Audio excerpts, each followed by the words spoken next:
Welcome back to another episode of the Councilmen. This is our 15th episode, and today is a very special episode because it is our first anniversary. Yay! Clap, guys. Yay.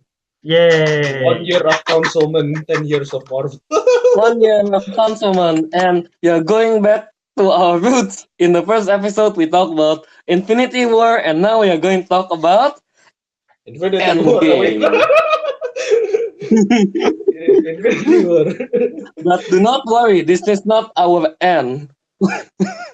I hope not. It's not funny. I hope not. I hope not. Is it not funny enough? Alright.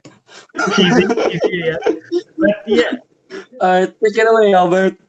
yeah. Thank you, Kelvin. So I'll be show running today as usual, and as Kelvin said, this is our 15th episode and a 1 year anniversary, and so that means you can tell how very rarely in the first half of the year, first half of our Councilman run that we upload, because we did once a month, and then we started to do it on Apple Podcast and Spotify and everything, and then we started to go more consistent. So 15 is a good round number. It's not really round, but it's a good number. It's a good number. It's a good curve number. I don't know. Okay, sure. But I'm even gonna title this episode the exact same thing as the first episode, except I'm gonna change Infinity War with Endgame. That's all I'm gonna do, just to do callback, because that is everything that we're gonna be talking about today. Endgame and Endgame have lots of callbacks to the previous film. So before we get started, I just want to introduce our panelists. Kelvin, you heard him just now doing the intro, screaming to the microphone as usual. I don't know what he's doing right now. He's on camera. He's looking weird. Ariq over there is wearing a Paris/France shirt. There's no connection between Endgame to France, I believe. It's not even in the movie. They were and Teguh wearing a polo shirt, looking all dapper today. Excited for I'm Waldo. Call me Waldo today. Waldo. Wait, I don't know. Waldo. I did not see him. Where's Teguh? I can't find him. Oh, we can't find it. But yeah, as I already introduced you guys, and before we get started, once again, this is a spoiler-filled episode for Avengers Endgame. So if you haven't seen the movie, don't Get out of here. Don't Get listen out to of the movie. here. Go watch the film first and then come back here. I usually tell people, if you haven't watched it, if you want to listen, then it's up to you. But for this Endgame, I really don't want people to get spoiled, because it's just an amazing experience to see it for the first time and not get spoiled. So that's fantastic. So yeah, if you haven't watched the film yet, come back later. Go watch it and come back later. And Please come back. yeah. or if you want to go the extra mile, watch this while watching Endgame. Well, and yeah, I'm not responsible for any theater complaints. put it on full volume and just listen. But yeah, Projector and put it on screen. once again, this is Alright. our 15th episode. This is the first time that we are all back in here since our Endgame preview, so that's sort of like a convenience. And also, once again, if you're a first-time listener, thank you for listening. If you've been following us, once again, thank you, and don't forget to subscribe to this show. Leave a review either on Spotify, Apple, or everything else. We're available in all podcasting platform. And as I mentioned in the previous episode, if you see a review in Apple Podcasts under Albert Wiradharma, that is not me trying to boost our ratings. That is me testing if the review actually worked, and it actually worked, and I cannot delete the comment now. So, yep, that's the reasoning. Okay. Awkward silence. Teguh just shake his head. Disappointed. You thought it better than that, Albert. I was thinking if it's working or not, or how it actually works, because I want to in case people don't know, I want to explain how it works, and then I somehow upload it and I cannot remove my review now, and it's a very all I said was good but messy. So it's a perfect encapsulation of our show anyway. Good, but Very honored. Good but messy. All right. Trademark. So All right, so let's dive into the show. I've seen this movie twice now. Kelvin, you've seen the movie how many times? Twice? Twice. Yeah. All right. Ariq, how many times have you seen the film? I haven't seen it yet. Wait, what? I have. Once. Once. And Teguh, you've seen it once. How many hours ago? Technically, the movie finished 6 hours ago. And Okay, you still so haven't changed. So you get. So you get. I went to the movies with this. Yeah. Ah, So if you wanted to look for me in the cinema, you had to look for Waldo because An extra game. it's done. Teguh. I don't think they can see you. But yeah, so we I got mean, you could like try. different That's the thing. You gotta find it. additional game for the theater viewing audience. But yeah, so we are sort of all on different, well, pretty similar. Me and Calvin pretty similar. Ariq's pretty similar, but Teguh's like most fresh in his mind. So I guess like different mindset going into this review kind of thing. But we gotta talk about. We gotta discuss. Well, not what's the phrase? We gotta get the elephant out of the room. That doesn't sound right. What's Get out, Ariq. Address The elephant out of the room. I think it's the address the elephant in the room. I think that's what the quote Yeah, is. address- Get the elephant out of the room. Wow. Fuck off, Dumbo. You're the one that's living in the country that uses this bloody expression. We gotta address the Dumbo in the room. Get out, Dumbo. Get my Gary. Okay, stop. We gotta use movie terms here. Stop. We're getting bogged down on Dumbo. What? What is it? All right. What is the elephant in the room, Albert? We gotta get the Horton out of the room. Yeah, okay, whatever. Okay, screw the metaphors. All I'm trying to say is let's talk about freaking box office for Avengers Endgame. Wow, what an impressive feat they have done. As of May 3rd, which is Friday, right? May 3rd is Friday because they haven't updated on Box Office Mojo. As of May 3rd, it's estimated that they already grossed domestic, well, this is in the US, total of 514 million. The foreign box office alone have reached 1.4 billion, and the total worldwide gross is 1.9 billion worldwide. And the crazy thing is that they had an opening weekend internationally of 1.2 billion, which is the biggest opening weekend of all time, shattering records. And also it has a gross opening weekend of 357 domestically, which also shatter records. So just to compare, the previous opening weekend for the US is 257 million. That's Infinity War. And then Avengers Endgame beat that by over 100 million. That is a huge, huge number. Is that in US alone? That's in US alone. They beat Oh. opening weekend by over 1 million. And for worldwide, the top 5 worldwide right now, number 5 are Jurassic World at 524 million, Star Wars Force Awakens at 528 million, Fate of the Furious 541 million, Avengers Infinity War 640 million. That's number 2, Infinity War. And guess Avengers Endgame, 1.2 billion. So they double Infinity War's amount in the first weekend. What do you guys think of that? That is crazy. Okane mochi desu ne. English, Alan. English. He said. That's Even a lot today, of money. like it's already been over a week Mhm. past release date, and it's still full. Like there were no empty seats apart from that like one row in front of the screen where you have to look up Seriously? like this. Seriously, like after 1 Yeah, week, it's still it was full. full.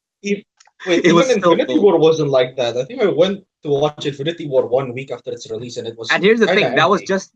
just one like theater room. There were like 5, It's all full. and they were all full. Well, Ridiculous. Yeah. Endgame for you. Yeah, it's crazy because like well, first weekend in here in the US, obviously it's all full, so I expect that. But I thought my town, since it's like a village here, I thought there might be some opening during like 1 or 2 hours because I want to rewatch it. Nope, everything is sold out till Monday. And then in the Monday, I thought there's gonna be like some empty seats, right? So I literally got the last ticket for the Monday showing because the Monday showing it was all full, and that is during exam week here in Purdue. So that is still kind of crazy that it's full during during an exam week on a Monday. So Yeah. are you I telling me skipped there's a class to watch correspondence between the box office rising and students in Purdue failing? There's a correspondence. it. Yeah. I can assure you in APU, a lot of people skip class. It was empty.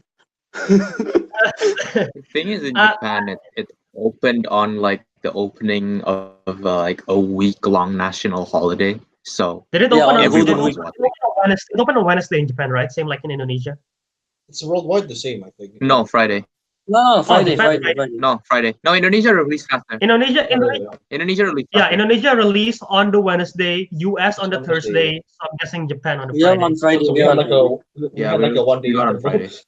Oh, here. So I don't know. This is a fun fact. If you watch a premiere in Japan, you get a toy. oh yeah, You guys that's don't cool. have Yeah, I it. didn't get it. Oh, Oh, you got didn't the get app, it, like, Teguh? You got my favorite character. Oh yeah, wait. It's I not got premiered, Hawkeye. don't worry. Yeah. Yeah, I Yeah, know. and It's pretty I cool. got instead they gave us catalogs on all the pop figures you can purchase, and I'm like, No, no, this I'm not one you spending the cannot money. purchase this one apparently. I checked the souvenir No, place no, and it wasn't on. everything. They don't have that at all. So it's like pretty cool. Alright. yeah. Yeah. So obviously we're not. I'm pretty sure we're not surprised that they made this much money. But are you guys surprised by how much they shattered the records? Like they don't squeak through it because like all the previous records are like they squeak through like several like either 4 million or like 20 million or like even around 60 million. But this one literally squeaked through by like billions. That's not even squeak Man, through. I don't know why they squeak. What yeah. did you guys expect it to break this much, or no? Was it a surprise, or is it not surprising for you I guys? did not It's actually- expect it to break until the I am quite I surprised. expect I it to didn't- be as good as like Infinity War, but I didn't expect it to be like a lot better.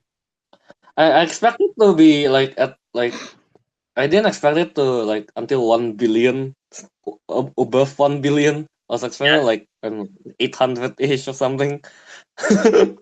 Yeah, cause like even the box office Mhm. experts they have this they have the term called tracking, which is like they try to predict how much by either following they have like some kind of algorithm and they follow like the tickets, the pre-sales and everything. And the tracking was around 300 million, and even some people were doubting the 300 million for the opening weekend in domestic, and then they managed to not only pass 300 million, but they passed them with another additional 50 million. So it's fucking nuts. They got 1.2 billion in like what 5 days. I got $80 in like 2 weeks. So that's yeah. That's to compare, guys. I don't think that helps at all. But you're comparing Disney and you. I know. But I'm gonna say some other statistics or records that they already break. So the all-time single day grosses, so meaning like the all-time earned in like a Friday or the all-time earned in like a Saturday or something.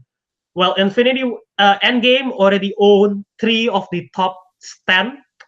I believe this was Saturday. They earned 157 million on Saturday. They earned 109 million on Friday, I believe. And I think the Sunday is like the number 7 spot. I don't have the number right now. But they also have all of these records.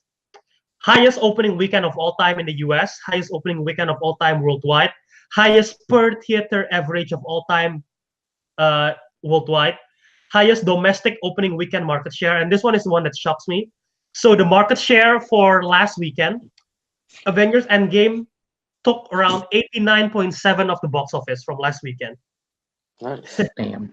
Because like the closest thing was Captain Marvel in the US, and it's like 8 million.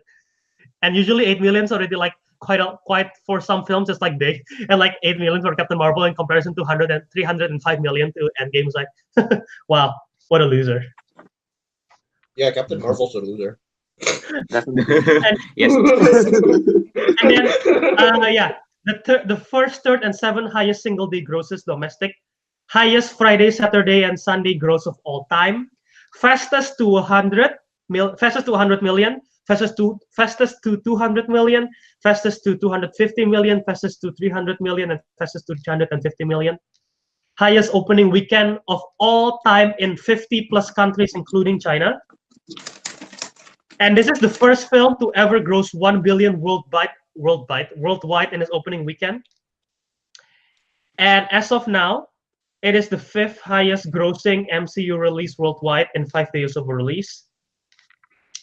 And some other stats that I'm gonna say. Well, on the first weekend alone, they already become the number one most earning film in the US of 2019. So, like Captain Marvel need like several weeks to climb up the charts. How to Train Your Dragon was there quite for some time. Endgame in like 3 days, boom, number one in the US. Now you see, you know what was Endgame's problem, like as regarding why they cannot get even more money than they already got. What? There simply weren't enough seats in the theater. That's sort of true. But that's the crazy thing, though. He Like, just needed more theaters. that's the thing. Like some theaters here open till like 2 a.m.s, 3 a.m.s, and it's like sold out. Which means if you watch at like 2 a.m., you'll finish by like 5. If you watch at 3, you'll finish at 6. That's like nuts. The fact that it's full. Yeah, here too. That means you have too much time on your hands. Like that means here literally there are people in their conscious right mind missing the last train and actually sleeping over at a hotel or getting a taxi, which costs a fortune here. Dude, some of my friends to watch it at 8:40, and then the last train was like at, I don't know, 11-ish, I think. Yeah. So in the end, they stay in McDonald's until 5 a.m. Well, Just waiting. All right. Yeah. Well, the big question that people's been asking about this box office is if they can beat Avatar. But yeah, much is so well, How much right is now, Avatar? right now, as I said, Endgame is 1.9 worldwide. They're number one in the 2019 so far, 1.9. And then where is this? I have so much tabs opening going on. Let me just close this. Yeah, we already discussed the domestic. Well, Avatar for worldwide, they are. Wait. Okay, so domestically, so in the US, Avatar is number 2 of most gross all time. Star Wars: The Force Awakens is number 1 in the US with 936 million. Endgame in the US right now is number 12 at 514. But the main thing we're gonna talk about is the worldwide box office here. So Endgame 1.9 billion. They are right now number 5. Literally, I believe last Saturday they were number 8. If I'm not wrong, or yeah, actually no. Last Saturday they were 1.2 billion. That means last Saturday they were number 12, and then they jumped now to directly number 5, 1.9 billion. So that's sort of nuts, and they're gonna definitely, I'm guessing, because the numbers for this weekend haven't come in yet, but they're gonna definitely break 2 billion this weekend, right? You're going to be number 1. Number 1 is Avatar with 2.7 billion. So they have that is a lot. That is a lot of that's a lot of difference. Because the next closest thing is Titanic with 2.18 billion. Force Awakens with 2 billion. Infinity War barely passed 2 billion. So do you guys think it's possible for Endgame to actually catch up with Avatar? Yeah. Possible, yes. I think it has a chance. I believe it's very possible. Assuming the rate doesn't diminish, yes, it's possible. The thing is, most people watch it twice, I think. Yeah, that helps. Once because I don't have friends.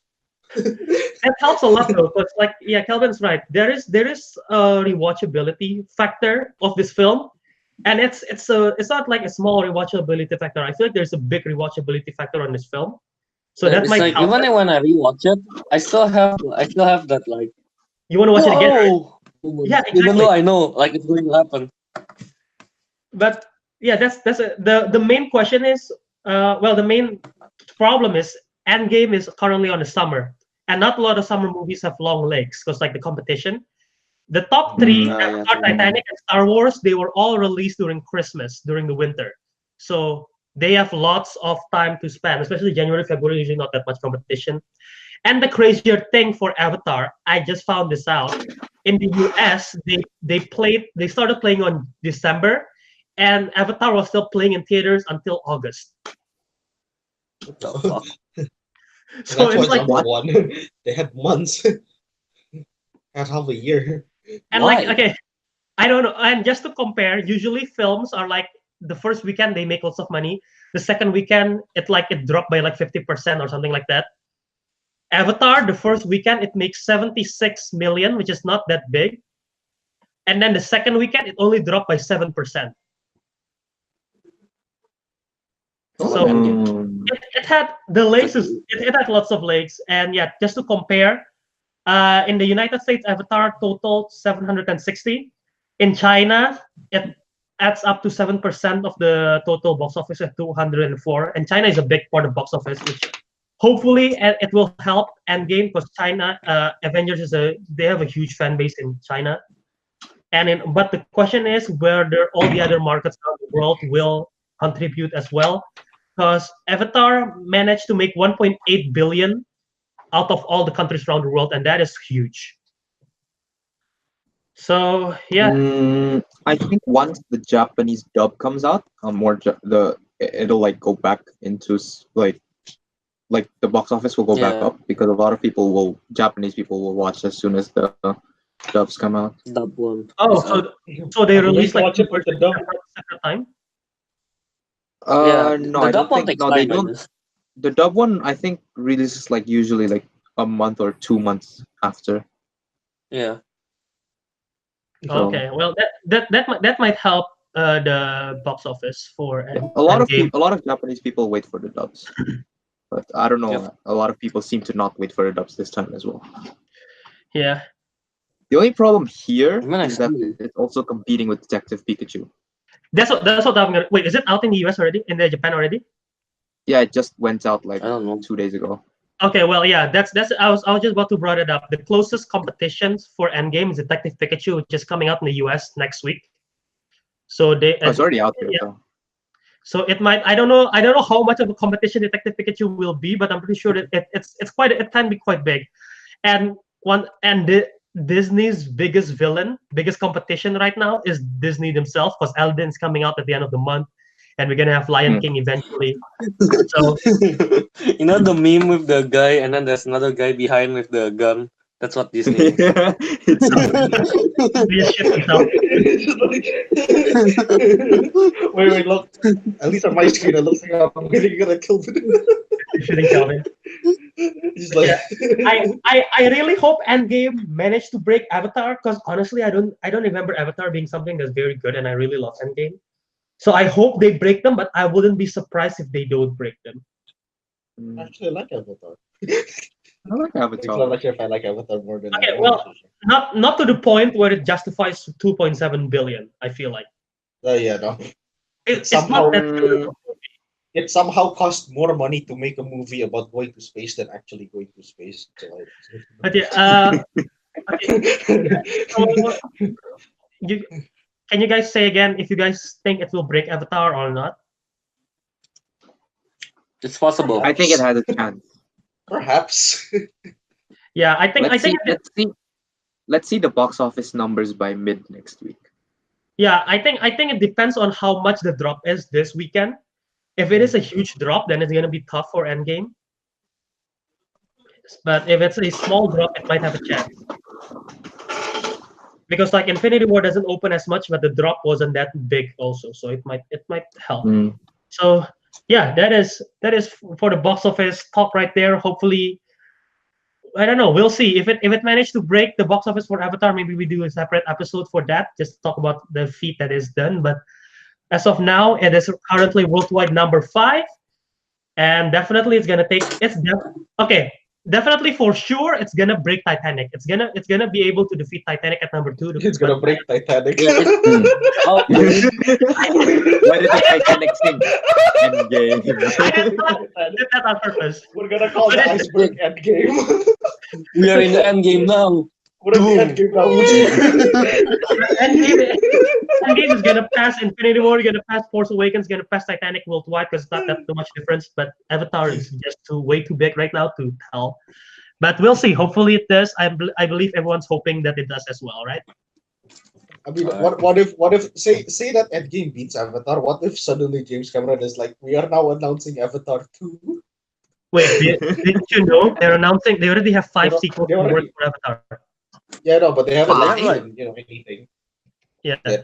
I know they had Avatar 2, but 5? Damn. They all, Yeah, I believe they shoot it all back to back to back to back, but that is for a Back to different back. conversation. So let's dive into the film. First and foremost, let's get to our basically one sentence to sum this up. I call it the thesis statement, a la the Action Guys, the podcast that I listen to, and I'm ripping off their show right here. So thesis statement. Basically, one sentence. If you had to sum up what this film is all about, I will go to let's throw it to Ariq first. Ariq, what do you think is the thesis statement for this? Yes. Holy- Hang on. To be honest, I didn't think this through. Okay, then let's go to Kelvin while Move on Ariq. to someone else first. Can I go last? Kelvin? I like to go last. If you have to summarize, if you have to review this film in one sentence, what would it be? Oh, yes! Best thing I can do. That is an expression. You didn't say It's not you didn't say full not really a stop, so that's not a statement, full it's an sentence. expression. But okay. I'm You did say assuming the full exclamation mark is already a full stop. No, don't count. Exclamation mark, full stop. Do you know how to English? Okay, so Kel, Yes, that's your thesis. that's my statement. one sentence. Oh, Okay. yes! As you can see, Kelvin is a bit illiterate, but don't worry about that. Don't worry about it. Are you sure it's just a bit? All right, Teguh, what is your thesis statement? Am I allowed to swear? Yes. Sure. Then it's Swearing the exact same sentence I immediately sent to you guys right after I finished the movie.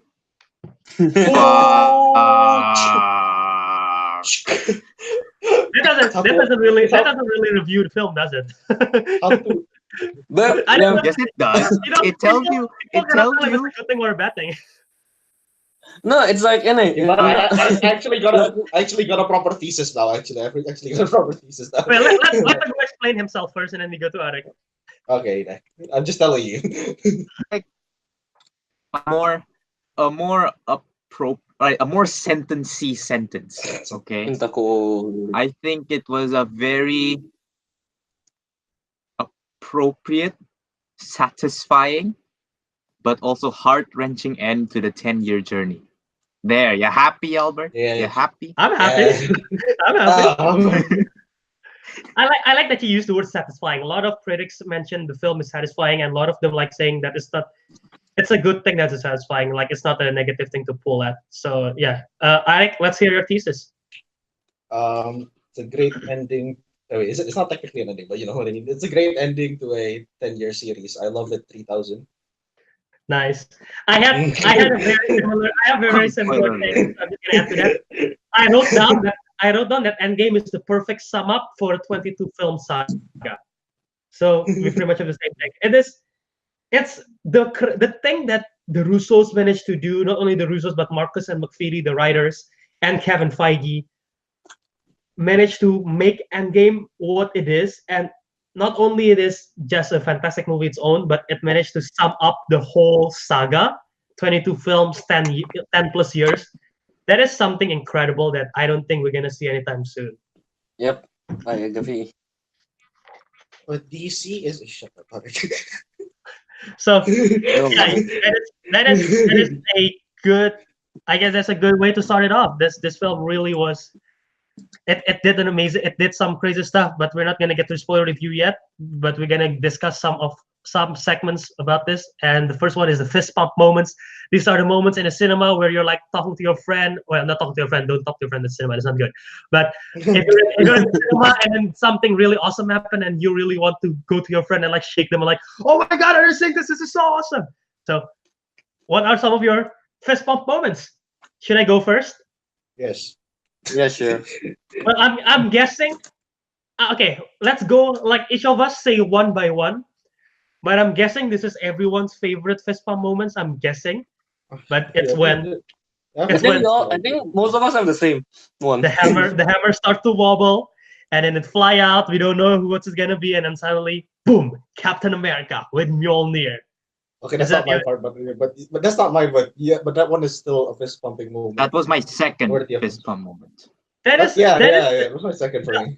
My audience reaction Well, was my pretty good, first, but it's my second.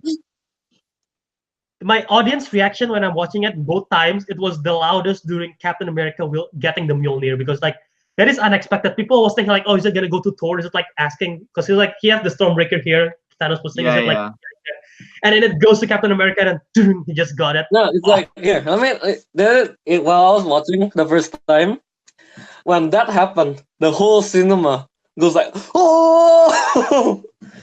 Very, very hype. Wait, I want to take this out of the. I want to take this out of the moment. Wait, I want to take this out of the moment a little bit, but you guys have nice crowds, man. I have little kids. They didn't cheer for shit until Fortnite appeared. Fortnite appeared, and they were like, "Whoa!" Everything else, they're just like, "What the fuck?" This generation is fun. Y'all have nicer audience. Well, Ariq bring up little kids. I just want to say on my second viewing, I sat next to a kid, and on my second viewing, I was still crying as well. And the kid next to me is like, "Are you okay?" I'm like, "It's fine."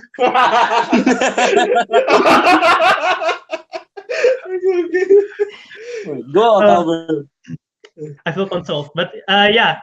So that is a huge moment, Cap building Mjolnir, and it is a moment that I feel like I don't think any of us see it coming, because at first we thought Mjolnir was broken, right? We thought Mjolnir was dead, so we didn't think of that as a possible option. So that they really surprised us with that, and it builds up since, remember in Age of Ultron, Cap was the only one that was able to like. This Endgame have a lot of callbacks to previous movie. A lot. Yeah. That's the whole point. It's kind of like the whole point. With the time traveling and everything. And yeah, lots of people say it's like, oh, it's easy fan service that they just make Cap wields the Mjolnir, and I'll fight against that, because like if it's fan service, then they will already make Cap be able to lift it in like the Age of Ultron. This is like you literally build up to it, and also Thor, when it's like, I knew it. It's like, so it's like hinting that he knew Cap was like already all along. And talking about building up to something, and I'm guessing this is Teguh and Ariq's fist pump moments, because it builds up 22 films, and this haven't happened, and people been expecting for it to happen. Oh wait, is that your fist pump moment, Teguh? I don't know. Is it? No? Oh no. Okay. No. That was my oh shit no moment. Is your fist pump moment? There's big differences. Does your fist pump moment include this guy? Yes. Of course. All right then. Let's talk about it. Ariq and I. Is it when you go Ariq and I? The fist pump moment is, I guess, is Avengers Assemble. Yeah. Yes. On your left. Okay, if Captain Wax America on, wax off. That's a wrong film now. That's Karate Kid. Oh. If Captain America wielding the Mjolnir is one of the biggest moments in my cinema, Avengers Assemble and the portal is the moment where I start. I cannot believe it was happening, and I was literally during my first showing, I was hyperventilating like Darth Vader, and I was like, I cannot believe. If you want to see a recreation of what I was feeling during that moment when the portal started opening, this is what happened basically. Oh my god! Oh my god! I can't believe. Oh my god! Oh my god! Oh my god! Oh my god! Wait. Albert, do not orgasm in fucking live stream. Anyway. It's okay, but Let me tell you, Flavio. I had a When same I was reaction, but watching, half as intense. well, when I was watching, and then like the what's his name? Black Panther comes out with the army, and then he do the Ipompe stuff. Ooh, The whole crowd goes with it. Yeah. Yeah. The whole crowd goes Ipompe. I was like, oh shit, best crowd ever. Yeah, that was cool. Oh yeah, you told me that before. I remember. And yeah, like I said, if this is fan service, they would already say Avengers Assemble since like the first Avengers. But they even teased it at the end of Age of Ultron when Captain America's like Avengers, and they cut. They literally they made us wait for 22 films to actually say it, and it pays off amazingly. Yeah, that payoff. That was mean. Avengers Assemble. There's only one complaint I have about that scene. They took too much time. Like in the beginning. Really? Starting with Sam. On the left. Like I don't like how, for me at least personally, like Sam suddenly on the intercom and then on your left and then only Black Panther and like two other people come out. Shuri and who else was it? Was it Bucky? Okoye. It's Okoye. Shuri, Okoye, it was Okoye. Yeah. Those are the first three, and then so those three came out, right? And then it's like, I'm like, you would have gotten a stronger reaction from me if they just suddenly appeared. Like, what up? Oh, everyone come out together. What is this to go? Are you gonna say like this? If they do it one by one, it's not more advantage. More like you know how Thor made his end in Infinity War? Hmm? I would have preferred something much more. Oh yeah, wait. Because I know Teguh likes that movie, The Patriot, where everyone just charges in at the last stage instead of one by one. Well, that's fun. That's why I disagree. That's why I disagree with Teguh. I feel like the build-up was perfect. It's not only because like it's one by one. It's like when you first realize, because okay, they did the snap and they all came back, right? But we didn't see them came back for quite some time because it was only the three of them fighting, Cap, Thor, and Iron Man. And it took so long to the point where Cap's shield is like broken, and it's like there's like a scene in the film where Captain America is on his own, a long shot, and then Thanos' whole army with the big creature from New York, along with the children of Thanos. It's already like it reached that desperate moment, that dire situation. Like, then it happened. That moment is like, damn, Captain America is like, I'm gonna do this whatever it takes. And yeah, but here's the difference between us two. I've seen so many movies with that kind of scene that as soon as Sam spoke on the PA, I knew what was gonna happen. I knew what was gonna happen too, but the build but it's like, and then it's like, just don't let me know. Just drop in, boom. Like suddenly the portal appears. Reach that moment of desperation. Reach that moment of desperation with that long shot and everything, and then just have them appear. I mean, you can do it one at a time, but you don't have to have Sam talk first. you don't need that. Well, you can have unnecessary then. I want to hear what Ariq and Kelvin think. Do you guys agree with Teguh's point of view? No, I understand the point of view, but I don't. Yeah, I understand the point of view, but I don't mind either way. Yeah, Either way, I'm still going to have the same reaction. Yeah, either way, I'm still going to have the same reaction. Either way, our reaction will be the same because you just see like a whole army. Yeah, my reaction was still pretty. Probably not as strong as Albert's because I wasn't hyperventilating. I could still breathe, but I can still breathe. I could still breathe, but needless to say, it was that at that moment that I regret running out of popcorn. Oh damn! Yeah, me too. I was saving until the very end. I knew something was gonna happen, but actually, I ran out of popcorn, but my parents gave me the other box, so there was time to enjoy it. A testament to this scene, also that I wanna give credit is Alan Silvestri's score. And this is hands down my favorite MCU score. The music, especially during this moment, is incredible. which is why I said the build up is nice because the music builds up to the point until the main theme starts playing and Captain America saying Avengers Assemble. So the music is fucking incredible in that moment, especially. But I need to rewatch it. But yeah, Watch it in the Japanese dub. I like it. I like it when Sam mentioned like on your left because it's like that is the moment because I wasn't thinking about it. Like Cap is on his own against the army. I was like, oh shit. And then like there's intercom like what's going on? Cap on your left. And as soon as I like, oh my god, they're gonna come. And then the portal comes out. Oh, that's good. So the thing is, he said more than just on your left. No, well, he only said on your left at first, I believe. No, he said something else before that. I think he just says "Hey Cap" or something like that. Yeah, he just said "Hey Cap," and like because the intercom's like disrupting. It's like static. Felt longer for me. It's incredible because not only the Wakandans are there, the Avengers are there. Howard the Duck is there apparently. Yeah, Howard the Duck is there. I missed it still twice, but Howard the Duck. I missed it. The Avengers are there. The Asgardians with the Okay, the Valkyrie with the Pegasus are fucking awesome. I didn't know there was still a Pegasus. Also, the Sorcerer Supremes, they're also so cool. Yeah, everyone just I was looks not cool expecting in the that last sorcerers. scene. I was not expecting that many sorcerers. I was like, whoa, there are this many. And one of my favorite interaction during that portal moment is like when Doctor Strange is like talking to Wong. Is this everyone? And then Wong's like, "You want more?" That is like literally.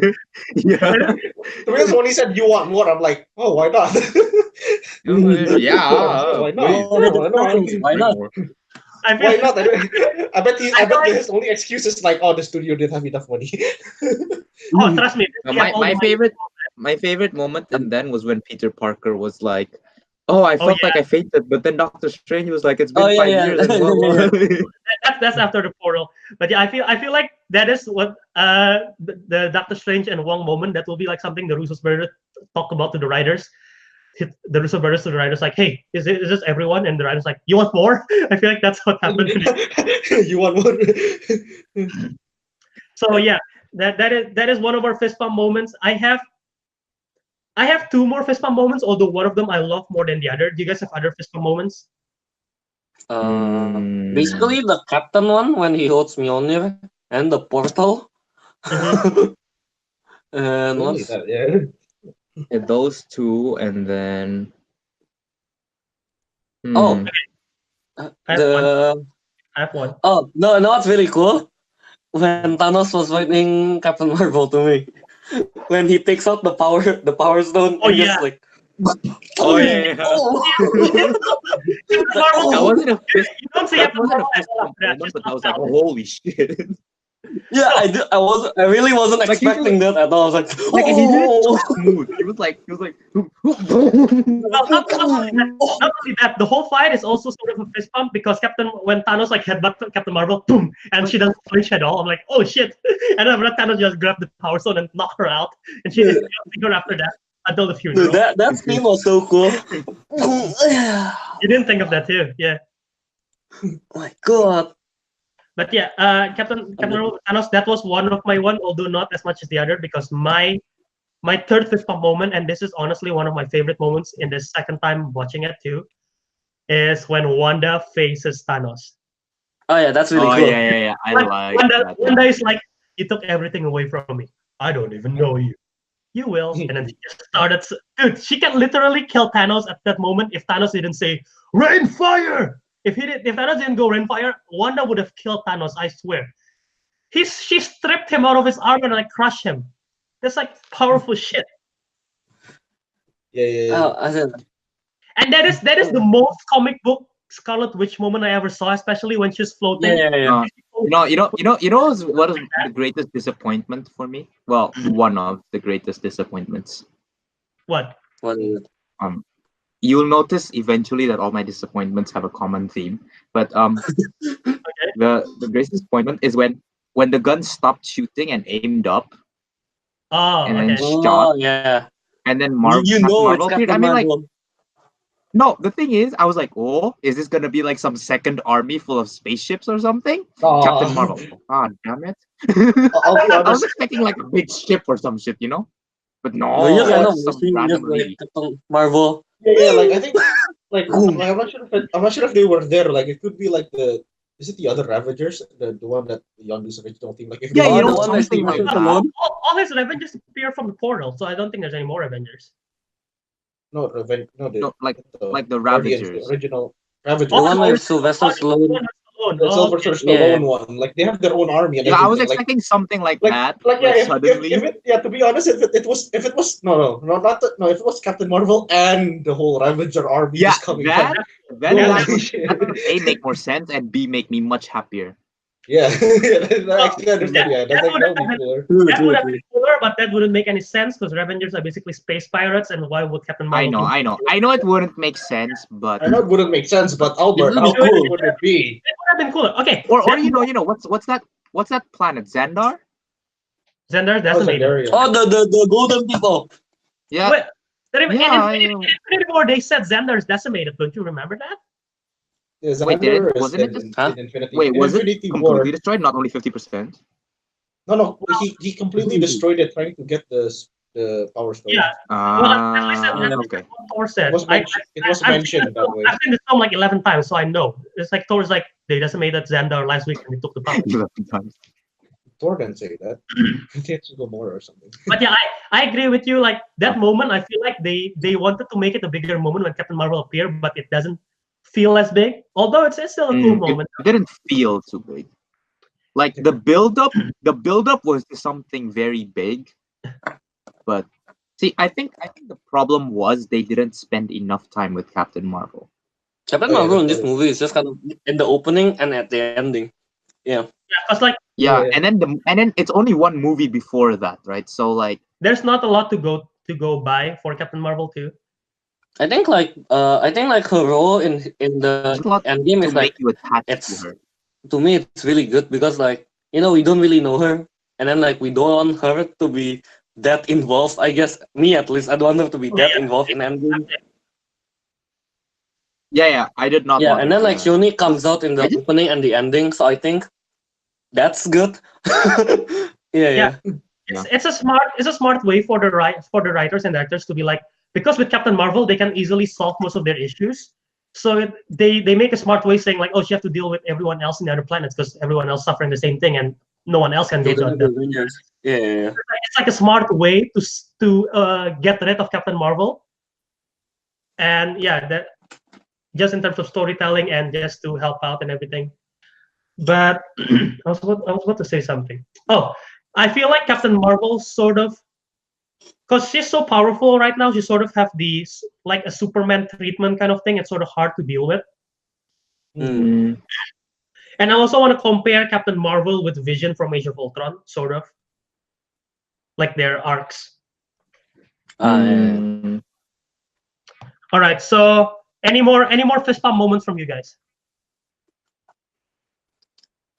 No. It's not really a fist pump moment, but I kind of like the moment when Spider-Man activate the kill mode. Oh yeah, I like that. I like that. Oh, I wouldn't say it's a fist pump moment, but it's still like a cool scene, you know. Yeah. I like that. I really like that. Oh moment. It's like oh. I'm like, oh, we actually get to see it, but I'll be honest with you, it's a bit lacklustering in a way because all he does is poke everyone to death with the arms. I was kind of wishing like I like that. A deadly web or something. I thought it's gonna like have laser guns shooting everywhere or something. I don't know. Tony Stark made it. my other fist pump moment is when the female Avengers. Spider-Man is crawled up with the gauntlet, and then he said, Captain Marvel come in, and Peter's like, "Hi, I'm Peter Parker," and Brie Larson's like, "Hi, Peter Parker," and all the Avengers, the A-Force are all there. That is such a cool shot, man. That is such an amazing shot. I love that. That's cool. That's cool. Yeah, I also like that. Spider-Man and the biggest. It was a fist pump moment for me until to the point where I realized, shit, Black Widow's not here. So sad. Yeah, it was only her. It's like that moment was a cool moment, but it also showed the impact of what Black Widow have done and her legacy. So that was a very honorable moment in my opinion. cool moment. And while we're talking about moments, it might not be fist pump, but Kelvin, go ahead, tell your scared jump moment. Oh, my jump scare moment. Jump scare moment. So, I was I almost spilled all my popcorn because of this.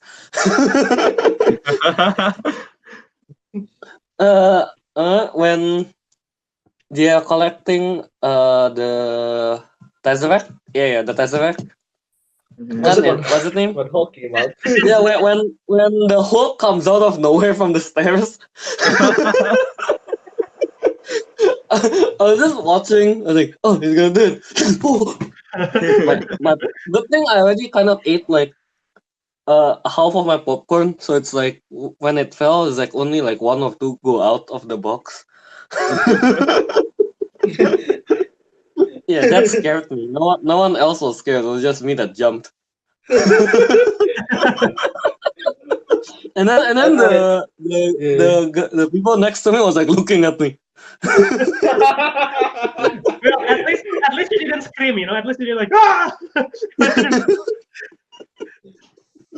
Is there any other? Yeah, that's the only jump scare moment. Because now I'm just gonna throw back to when we were watching Kong. You got a jump scare from a guy who just opened his eyes just like that. I was actually I would have been scared, but the thing is Kelvin reacted first and I laughed from that. Kelvin gets scared easily in films that are not supposed to be horror. Dude, remember when you're still doing the movie news thing, and then like you're showing the trailer for I forgot what movie, and then I fell down the chair. Annabelle? Because I was It's Annabelle. It's Annabelle. Oh, yeah, Annabelle. Yeah. Right? Annabelle creation. Yeah. I fell off the chair. Everyone was looking at us like, what the? Yes.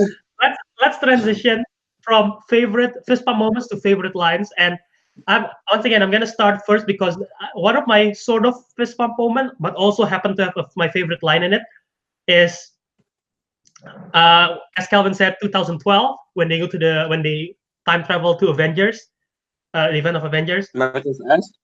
Basically everything interaction with Captain America.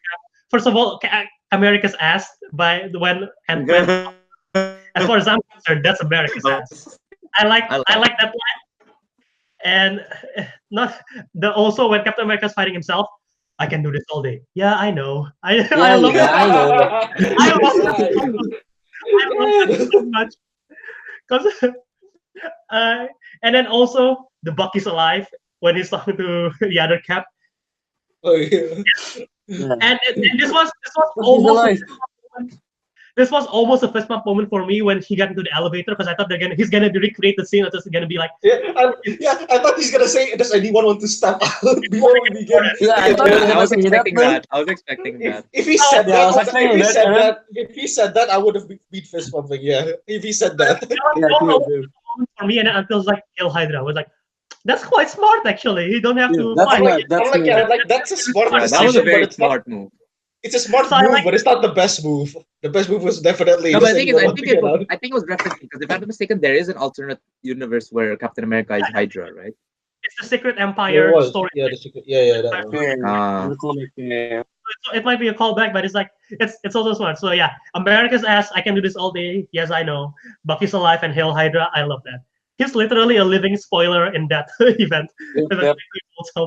He's like, I spoil everything. Spoiling the future.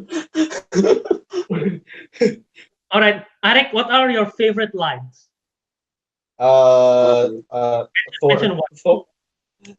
Thor being toxic on Fortnite.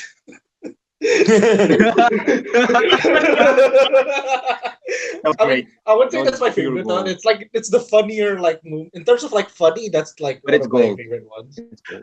Cork is like, oh no, Nuke Master 69 is back. Nuke Master 69 is back. Hey, listen here. I will go to your house. That was funny.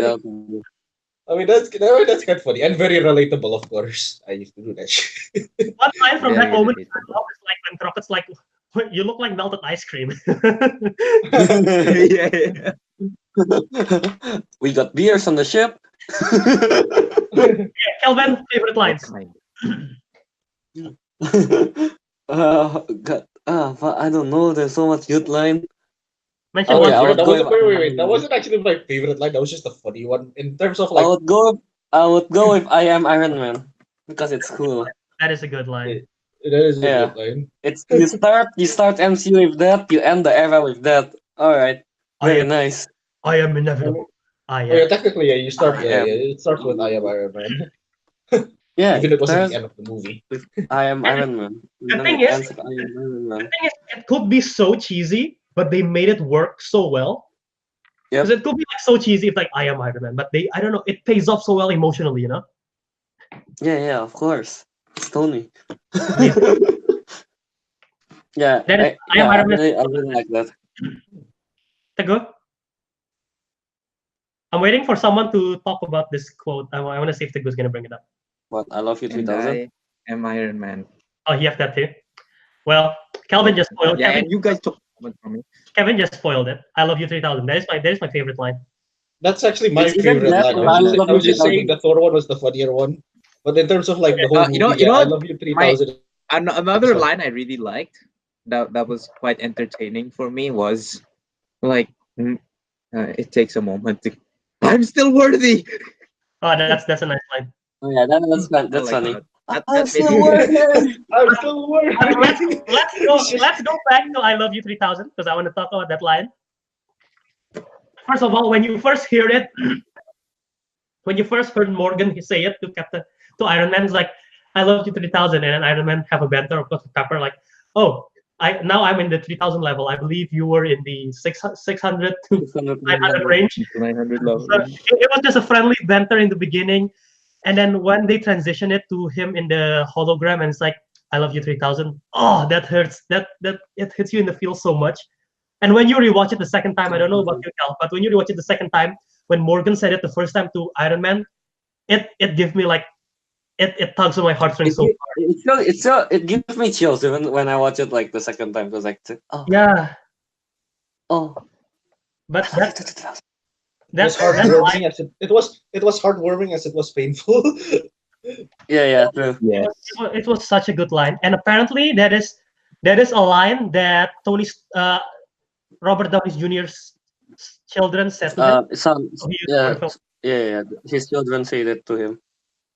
So that's really sweet. Fun fact. Yeah, that I love you 3000 was an amazing line. You guys have any other lines? Is that everyone? You want more? You want more? Is that the line, or are you asking for more? Oh, dude, Avengers Assemble. Yeah. Oh yes. I mean, yeah. Oh, also, I knew it. Oh yeah. I knew it. Yeah. I mean, like even the Entertaining. Wanda moment, I love it so much. It was the way she said it and the line also. You took everything from me. I don't even know you. You will, and then her eyes glow. Oh, great line. No, I don't know. I don't know. I find this pretty cool moment, but apparently not much of my friends get it when Morgan like says she wants a cheeseburger. Oh, that. Oh Yeah. yeah. Not much of my friends understand that. Really, that sucks so much, dude. I was already like during the funeral moment. I was out of tears at that moment when Morgan said cheeseburgers. I'm like, yeah, me too. I was like cheeseburgers. Oh my god. That made me want a cheeseburger. Thinking about I it still makes want a cheeseburger. Actually, wait. I should have bought it. Actually, wait. I actually didn't get that until just now. It's from the first movie, isn't it? He actually it is. He was rescued. And the first movie, it's because Tony also interacted with Happy, which is why Happy's. If you watch it again, just focus on Jon Favreau / Happy's face during that moment. His performance, his expression during that moment is like it is the greatest thing. It was like he's holding. Yeah. He's thinking about holding back his tears. Yeah. It's like I'm gonna get all the cheeseburgers you want. Oh my god. Yeah, that's why when he said like your dad loves cheeseburgers, I was like, wait, is there something connected to this? I just found out. Your dad loves cheeseburgers. It made me remember that. Yeah, like, I never like who would have thought, a thing that Tony Stark likes what he brought up. But yeah, it's so sweet too. And while we're talking about the funeral moment, there is a conversation in between the funeral and this is after the funeral and before the Morgan moment. And this is when Hawkeye and Scarlet Witch is interacting. I hope there was a way that she could know. And then Scarlet Witch is like, she knows. They both know. She's referring to Vision, right? And like that's like nice. I don't know why some people say that she's talking about Gamora and Black Widow, and that's obviously not the case. Because first of all, she doesn't even know Gamora. She doesn't know Gamora. Yeah, it's definitely Vision. But I'm just gonna go through several other lines that I like. When Thor meets his mom in Asgard, there is a line that Frigga said that I really like. Cool. Everyone fails at who they're supposed to be, Thor. The measure of a person, of a hero, is how well they succeed at being who they are. That's a great line.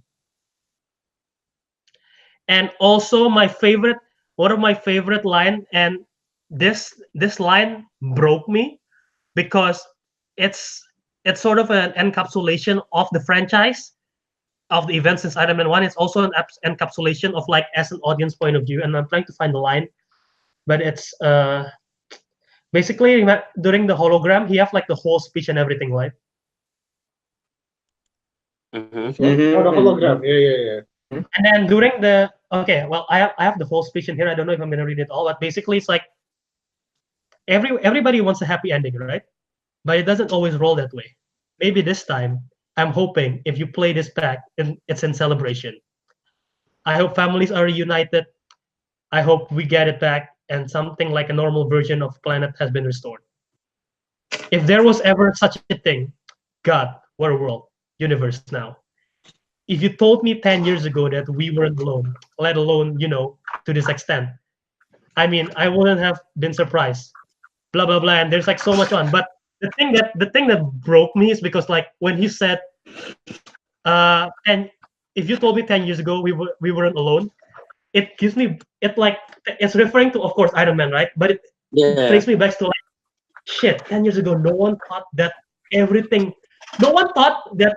22 films going in, there's going to be a battle between Thanos' army and the whole Marvel Cinematic Universe building up to this moment.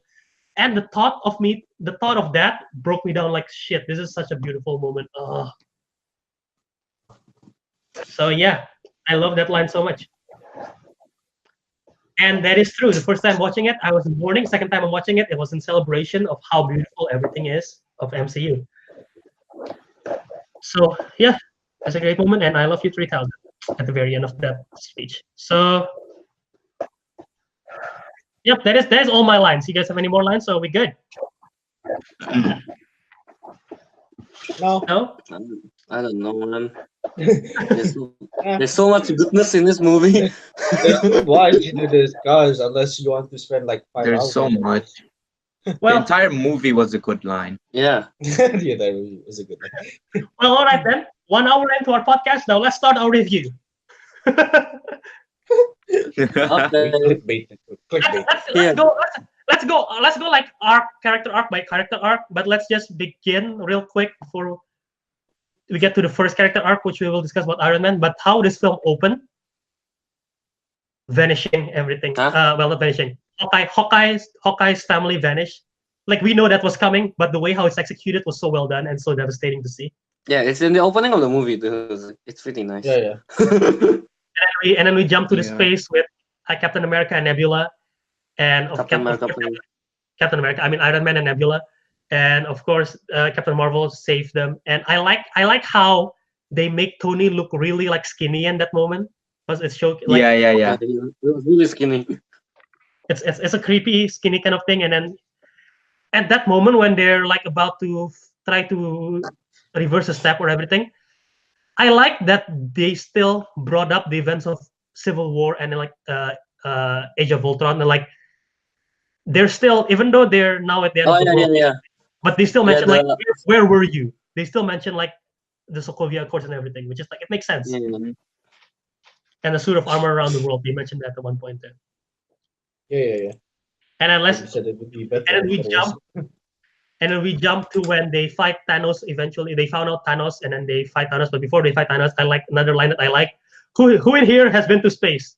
First, has not been to space, and even like several raise their hands. Yeah. It's a funny moment. But then they defeated Thanos. We found out he removed all his stones and destroyed all the stones, which is why he's so fucked up. And then they chop off his arm, they chop off his head, and boom, 5 years later.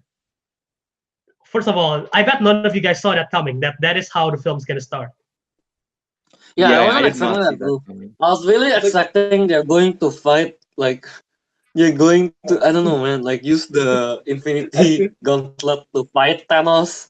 I thought like they're going to get another one. Maybe. Yeah, I was like, oh, are we gonna see the dwarf again? Oh, Iron Man made it. But that's Yeah, a testament. no when Thor cut off the head, I was like, the end. Yeah, That Credits? is not at all. That's the whole movie. Hold up. There's also a testament to their marketing because all the trailers, they were not lying when they say it's only the first 15 minutes with additional like random snapshots from the last act, which like out of context doesn't make sense. Yeah. Because like that is True. 15 minutes in, and when that happened, I'm like, well, what now? I really don't know what's gonna happen. And like 5 years, they had a slow part of like 5 years later, and like whoa, it's like I like the take of how they did it because it shows the progression of how people's been dealing with everything, but it's great. So let's jump into our first character, Iron Man. What you guys think of Iron Man arc in this film? Like in this film or throughout the 22 movies? Mainly this film, and it wraps up. It pretty much covers a lot of the 22 movies, though. So basically, he turned from the arrogant self to like a very world-saving safe self. I don't know, man. Something like that. Yeah. Actually, there's quite a lot I kind of want to explain about Tony. Tony. What is it? Like how everyone practically like they kind of like lost everything that they Oh, he's the only one that doesn't lost everything. Yeah, he's the only one who's been able to find like solace in all the chaos. Yeah. He made his own. Yeah, he lived in a nice riverside house. Yeah, he's the only one that actually moved on. All that. And then he doesn't, and he was arrogant because he didn't want to like lose all of that for the sake of everyone else. But in the end, he's just like, fuck it. I mean, it's a smart thing because like he mentioned like we're bringing everything back, right? We're not reversing what happened because he doesn't want to lose Morgan. Yeah, and like he made it clear to Hulk, right? He's like, bring back everyone to now. Don't reverse the 5 years. Yeah. So that. Oh wait, did he say that? Don't reverse the 5 years? Yeah, he mentioned that. I think he mentioned that to Cap in the beginning, and also he mentioned to Hulk. He said that to Hulk, and I was like, okay. And yeah, like Kelvin said, Tony Stark's arc is literally going from like the arrogant prick to, and then like even Captain America is mentioning like in the first Avengers film, you're not someone to make a sacrifice play. Well, guess what? He made the sacrifice play. Oh, how poetic. Yeah. But yeah, his arc is great with everything going on. I like a lot of his interaction with his father when they go back to 1970s. Yeah, I really like that moment. Yeah, I really like that moment too. He never got a chance to talk to his father that much or express how much he loved his dad, right? Because his dad passed away during the movie. So it's like revisiting it, and it's like it's so sweet. It's bittersweet because like the father doesn't know who he is, and when the part where he's hugging his dad, thank you, everything you did for your country.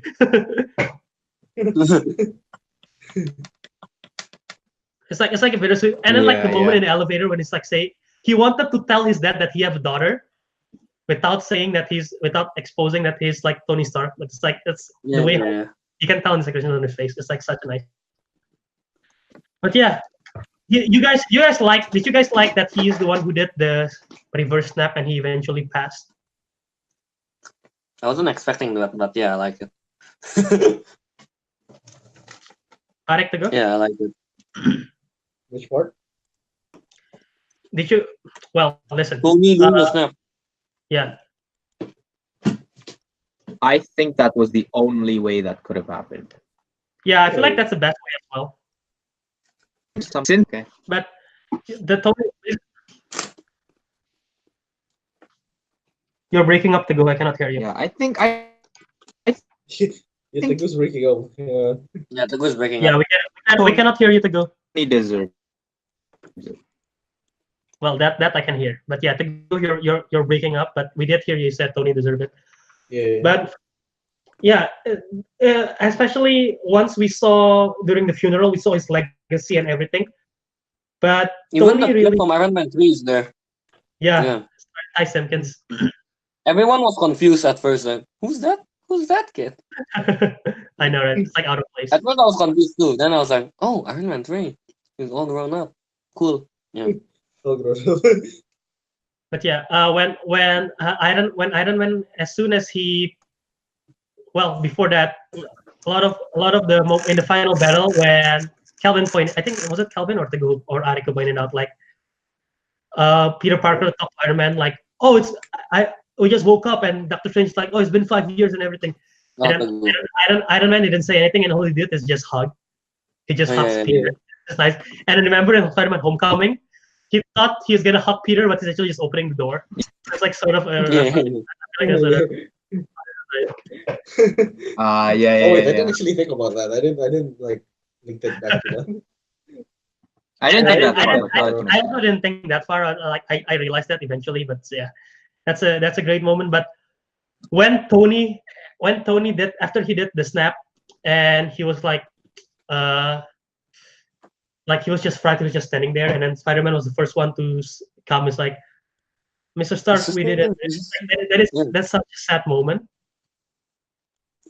But as soon I love how Pepper Potts deal with it. This is definitely Gwyneth Paltrow. This is my favorite performance of Gwyneth Paltrow, because how she deals with it. It's like she like, okay, Peter, it's fine. Like, take a step, and then like he talks to Tony. He's like, Tony, it's okay. We're okay now. And then like that is definitely not. That is a nod to saying like, Tony, it's fine. The world is okay without you now. You can go. And also saying also for like the fans like, Tony, without Iron Man, the MCU will be still okay. So that's the way how the line was delivered. It was like, oh, it's such a good delivery of the line too. Yeah. Mm-hmm. So awkward silence. All right. So I guess you guys don't want to add anything else to Iron Man's storyline in this film? Nothing. No, not really. It's kind of self-explanatory. He's the one that has the longest. Right. What do you call it? I'll switch over my internet to something more stable. Okay. Well, I might disappear for a bit though. Yeah, it's fine. We'll talk about Captain America when we're done. But this is definitely, I think we can agree, this feels like, even though it's Avengers film, this feels the most like a Captain America and Tony film. Yeah, it is. I mean, like, yeah, those two are like the heart and soul of the whole MCU. Yeah, why they kind of did like all the. Okay, I'm back, and it should be more stable. Okay, and even when we mentioned the favorite lines and favorite moments, a lot of them come from Captain America, either the Assemble or the Mjolnir.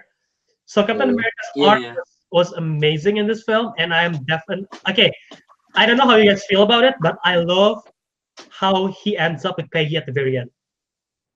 Yes. Oh yeah, I like it too. Because I don't remember if I said it in our like preview for Endgame, but I think I did. I mentioned like there was two things that I want to see going on in this film: Avengers Assemble and Steve getting his dance. I feel like I said that on our episode. When we got that, I was like, yes, Steve, you deserve it. He got more than just a dance. He got married. He got married. As soon as I saw his ring, I'm like, oh yeah, no. I saw his ring. I was like, yeah, I know. Right? When I saw it, when he goes back, I was thinking, oh, I think he married Peggy too. I was like, oh, he's saying, oh yes. Peggy. Yeah, that's why I was like, are they gonna kill off Captain America some way? And like, he's not dying anywhere. He's not even dead in the final battle. And I'm like, oh, so that's how they killed him. by giving him a happy life and making him die of like, age. I think in our preview How we you all kill thought Captain America by thought old it Yeah, age. we all thought was Captain gonna die. America would die. Yeah. But Well, seeing this, technically he did, just of age and happiness. yeah, Of but age. seeing the way how this they took it and make this as the ending, I don't want it to be any other way. This feels perfect. Yeah. True. It's too good if they change. Yeah, this is already like the best ending. Yeah, especially like once again in the 1970s when he sees once he go into the room, I'm like, this is not and this I don't think there's any special room. And then I saw on the door Margaret. I'm Yeah, like, I saw on the door too. The writing backwards, right? Carter. yeah, Margaret Ooh. Carter. I'm like, oh, it's Peggy. The thing is, I was watching that scene and I was like, Peggy, are you blind or some shit? Like, Yeah, I don't get it. Someone, so I don't get that, but why can't she do like? yeah, it doesn't bothers me too much, but it makes it's sort of odd. Yeah, it kind of bothered me because the thing is, even though he was looking through shutters, there was light in the other room, which would definitely illuminate his face. Yeah, exactly. And like, come on, it's a dark room, and you just see a face go through the curtains. Like, I would be scared. I mean, whoa. What the fuck? Yeah. Well, I just want to do a quick like reference. You guys probably will not even realize this because I didn't realize this until I saw it on Instagram the other day. At the very end, when they got the dance, they're dancing to some kind of like old timey music, right? Yeah. Mhm. If you watch The Winter Soldier again, remember the moment where Nick Fury and was inside Captain America's room? Is it the same song? It's the same Is it the song. same song? Yeah, I was like, Oh, Really? pretty cool. God. Russo brothers, they That's did an cool. amazing job thinking of that. All right, so Couldn't talk Iron about Man, it Iron Man, again. Captain America, they had both of them have amazing arcs in this film. I feel like they both have satisfying ending, right? We both agree. Mhm. And they also managed to have like they still have like their differences to the point where like, do you trust me at that moment, which is like nice. But eventually they team up, which is it's once again it's a great arc for both of them. But I feel like a character that has been divisive for most fans. There are two characters actually that have been divisive, and let's just combine them together. Let's talk about Thor and Hulk. Well, let's hear it first. Kelvin, what do you think of Thor and Hulk in this film? Thor. Okay, let's start off with Thor. I was shocked when I see him like an ice cream. I don't think anyone was. Like, I think everyone was shocked. no. Yeah, Seriously, I liked it. if you watch it and then you spoil it to someone like, hey, Thor is fat. He will be fat. They'll think like you're just kidding. No, Yeah, I you're know. just joking. Yeah, yeah. You think you're funny man, but you're not. And then they watch the movie like, what? Because even in the bloody posters, he's fit. Yeah, I know. Yeah. Like I like the first thing was like I kind of don't like it as much to be like I accept it in the end. I was kind of wishing in the final battle, I don't know, maybe like the lightning will chip off the fat. Well, the lightning did not Lightning will chip off the but fat. something that the lightning did was braid his beard, which I like. Yeah. The beard got really good. Mjolnir And then- He looked much more Viking-y. Yeah, he looks much more Viking, true. like, No, The and lightning, then, the lightning changed his beard. so yeah, to me, Thor. I don't really mind Thor, and the Hulk. I don't really mind his change either. But I am still rather disappointed that in the last two movies we don't really get a raging Hulk. Yeah, Yeah, you still complain that's about the that. one thing. That's the one thing I'm kind of like, disappointed. But like, yeah, okay lah. I think the most rage we ever see from Hulk is probably Age of Ultron when Wanda messed with his mind, and Yeah. possibly Ragnarok also when I guess not really rage, but that's the most powerful he's ever been. I guess Ragnarok. No, it's like basically in Endgame, I was really wishing for a round two of the Hulk and Thanos. I was really wishing for that round two Okay. Hulk and Round Thanos. two. Then I didn't. Yeah, but they didn't get Yeah. the singular fight scene. Yeah, they didn't get like they don't fight each other at all. That's the thing. I was kind of like, yeah. Well, Ariq, what did you do? You agree with Kelvin, or how did you feel Okay, about? I want to add this. You know, at one point I was like, "Oh, I promise I will have the body of Thor." Well, well, We're one step, well, No, you're not there yet. closer, Like, you need guys. to drink more beer. You're not All there of us yet. are one step closer. Just like 10 more Almost. bottles of beer, and you go. And you're good to go. Yeah. It's the type of fat that's where it's beer belly, not necessarily like obese. It's pizza and beer belly.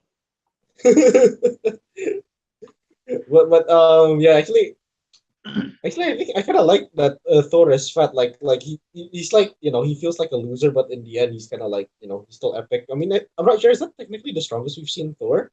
Because he wields the Mjolnir and the I mean, Stormbreaker. he is wielding two Mjolnir Yeah, and Stormbreaker, so I yeah, think and that's one of the Stormbreaker. strongest.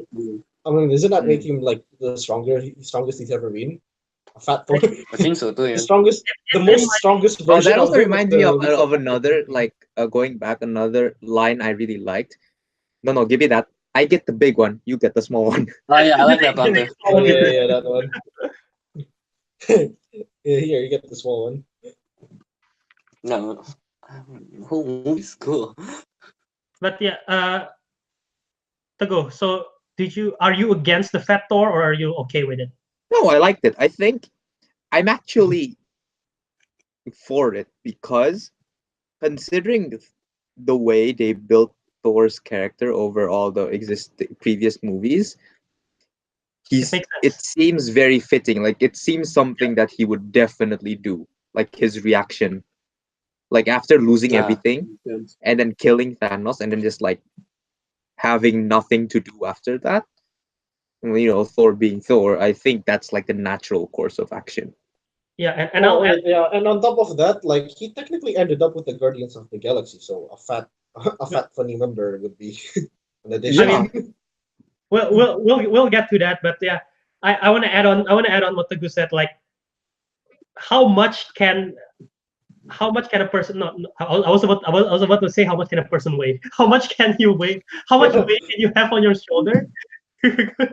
How much weight can you have on your shoulder? Because like, I didn't mean that. Okay, like literally, he lost his friends, he lost his mom, he lost his dad, he lost his brother, he lost his sister, he lost half of Asgard, and then he lost the battle against Thanos.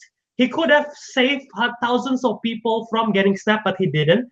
And when he got the chance to go for the head, he thought it would be closure, but it didn't. And it's like, boom, depression. He gained weight. It makes sense for his character. Yeah, it makes sense. I agree. It's like, it makes sense. Yeah, I agree. It's just like. Although I heard like most people who are against this fat Thor are like the hardcore Thor fans because they feel like they just make him into a joke, which I don't think any of us.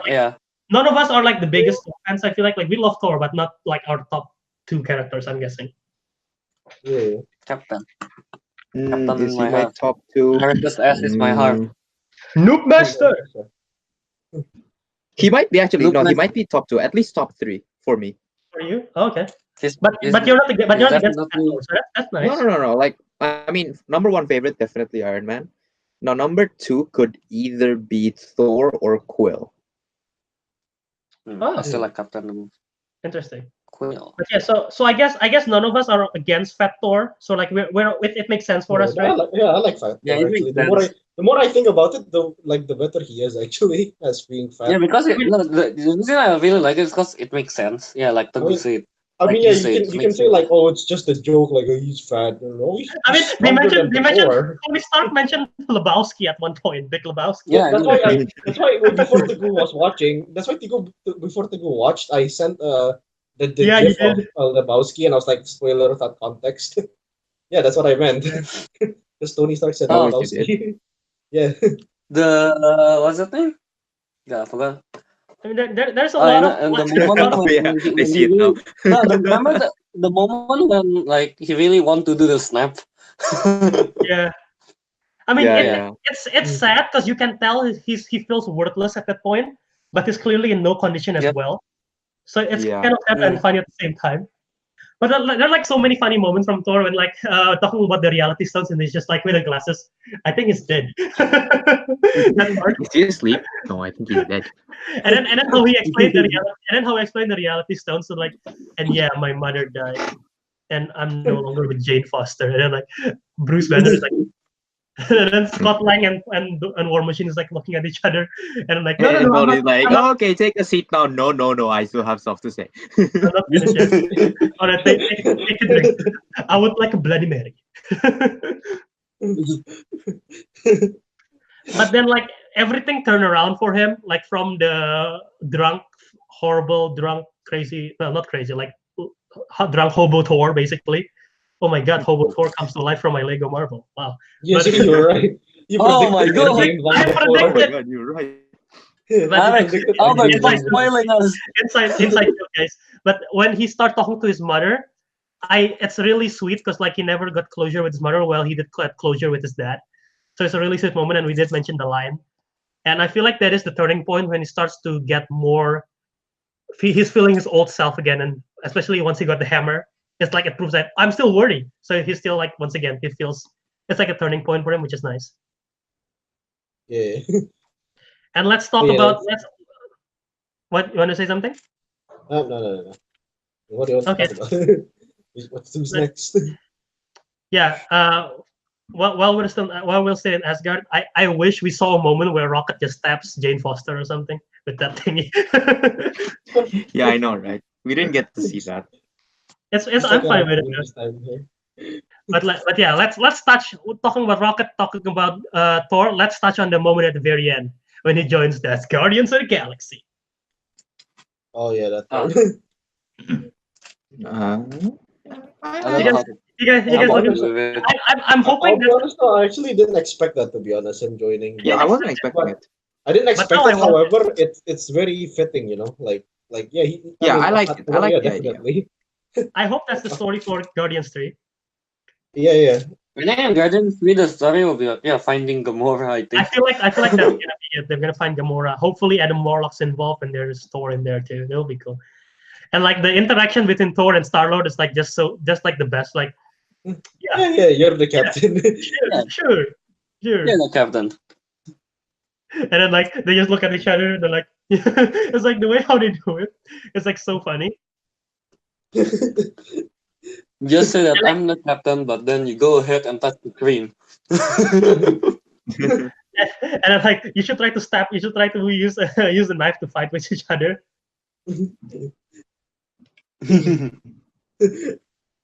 It's interesting. I think he's gonna be a great addition to the Guardians. I mean, his comedic timing, Chris Hemsworth comedic timing is like a hidden gem, and they haven't touched on it, but it was like, it's such a, now that they found his comedic timing, they should really use that a lot. Do you think what's his name? Thor will be permanent in Guardians of the Galaxy? Or do you think it's just going to be like a one-time thing? What I'm hoping is maybe Guardians of the Galaxy 3, they will have this, and then maybe in Thor 4, Guardians of the Galaxy will be involved too. Maybe, I don't know. They get involved in Let's just wait and see. But like, it's, what's the quote? Oh yeah, just so you know, this is still my ship. I'm in charge. I know, of course. You are, of course. Like this is a quiet moment. They just stare at each other. Yeah. Of That was course, good. yeah. That is Thor, and now we talk about Professor Hulk. Kelvin clearly has expressed his not really happy about it. I'll say it first. again. Express it again. Well, first of all, his arm was injured on the final fight, so that's why we didn't see much of him. But I like how throughout the whole saga of MCU, it's always about Bruce Banner fighting on who's in control with the Hulk. Yeah, I know. I'm just saying it, Kelvin. I want to see more of Kelvin's dissatisfaction. It's about them finding balance, and eventually they found the balance, and I really like, because like once again, gotta wrap up this like full circle. So I don't really wrap up the problem. What do you guys think of it? You like it or you disagree? Kelvin already expressed, so I want to hear from Teguh and Ariq. No, I haven't expressed myself fully. I only expressed the dissatisfied part. Oh, that's why I said more dissatisfaction from Kelvin. All right, let's Let me tell you this first, okay? I like the full arc of the Hulk. I'm just wishing there was a round 2. That's it. But the whole arc, I like it. Satisfaction. All right, on to Teguh of Ariq.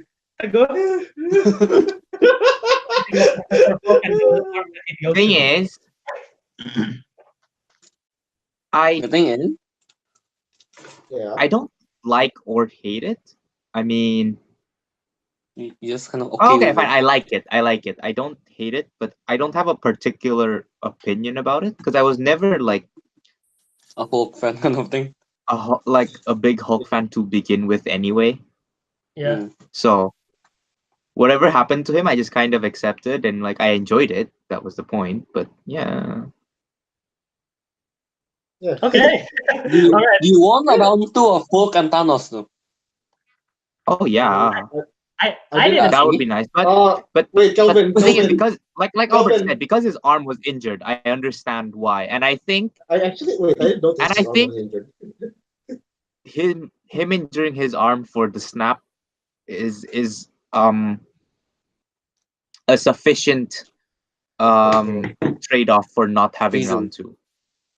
Yeah. Where's my Yeah, I bet? guess. I mean, it's also because he also mentioned he's trying to bring back Natasha, which explains why he got so fried. So Yeah. and yeah, Ariq, what do you think of Professor Hulk? Wait. First of all, when Kelvin said about the what do you call it? The Thor and not the Thor. The round 2. In my opinion, Kel, it's kind of like the Draken layered armor we just got in Monster Hunter. I don't want it, but I guess it's nice to have. It's not a big want for me, but like yeah, I guess you're right. It would have been a bit better if that happened.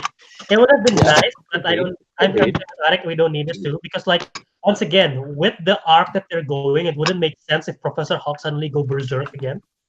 Yeah. I mean, I mean, like we saw him in New York and he literally couldn't. I love that scene when it's like, bro, and it's kicking and then like he's like, Oh. I just think of the and you have to pretend to smash up. You know? And when you saw Raging Hulk and he's like He just cringed. When Raging Hulk did that, like when he saw his old version, like, oh my god, what am I doing? Wait. Speaking of that, I just realized something. God, that was so cringy. The part where Ant-Man is like, "Hey, want to take a picture with me?" And I'm like, the picture moment was so relatable. And I was like so cringy at that shit. Like, you sound like a pedophile. Shut up. Stop. It's so realistic, you know. Like I bet that happens. It's realistic, yeah, but oh my god, it's so cringy. I'm like, please stop. That's like by far the worst part of the movie. I love that scene, but yeah, when Hulk was like doing that, I directly I thought of like shit. That's how I feel when I look back at one of the reviews that I did a year ago. And I love the taco moment. I don't know what something about the taco moment when he. Oh yeah, I like the taco moment. The whole sequence when like Ant-Man just eating and then like the Benatar came and then the whole thing just flew off the taco. Yeah, and there's an idiot on the landing deck. And like he just scared and War Machine's like, and then finally Bruce Banner giving little man? Bruce Banner giving the taco, and then I don't know the weird music playing and Bruce Banner sitting on the back of a pickup truck. That's just so hilarious. Oh yeah, what you do? So many stairs. That's Calvin's favorite. So many stairs. Jump scare. So many stairs. Jump scare. And while we're talking about the Hulk, one thing that is important with an interaction in the Hulk in New York is the Ancient One, which they sort of explain how the timeline works in the beginning of the film using based on Hulk's knowledge. But the Ancient One the one where Ancient One explained really makes sense. So do you guys have any problem with how they did the timeline stuff, the time travel? No. It's confusing. Not at all. Time travel is confusing always. So. Well, yeah, time travel is always confusing, and if you want to be nitpick there, you can always find plot holes. And yeah, they're always plot holes. I mean, just look at your poster in the back. That's also especially okay. This film is one of my favorite films of all time. It's a great film. Does Back to the Future? Does time travel justice? Fuck no. This probably one of it did. The loss of time travel doesn't make sense in that film at all. But like it doesn't mean it's a bad movie. And I feel like this film justifies it more than most, especially like saying as long as you return the stones in the place right after you used it, it wouldn't make an alternate. It wouldn't affect anything. It will just make the alternate timeline will disappear. You know? Yeah. Yeah, Which see, is but there are also problems with that because then there's stuff happening like Loki running away. Yeah, And then- that will be an alternate timeline. all that is supposed to be reversed. Yes. Reverted when Captain America returns all the stones. Well, Yeah. here's the thing. When Loki gets a Tesseract, that is definitely gonna be an alternate timeline. There's gonna be some repercussions to that, and I'm guessing. Me and Kelvin talked about it last week. This is going to be the main premise for the Loki TV show. I'm guessing. Oh, it took place in a different. Because the Loki TV show, they say is gonna be he's gonna be jumping from place to place. So I'm guessing there's gonna be that using the Tesseract. You know, Oh yeah, I remember that now. that's probably the I premise. forgot. But they explain how in the future everything that you did in the past will not affect your future because it only affects an alternate timeline in the past, which it's a smart way because like when they kill Nebula, it of course doesn't affect the future Nebula because it's like a different timeline, an alternate timeline. And probably the biggest plot hole I'm gonna say is what happened with Steve Rogers. Because like if he goes back in time, then how come he's in the current timeline too, right?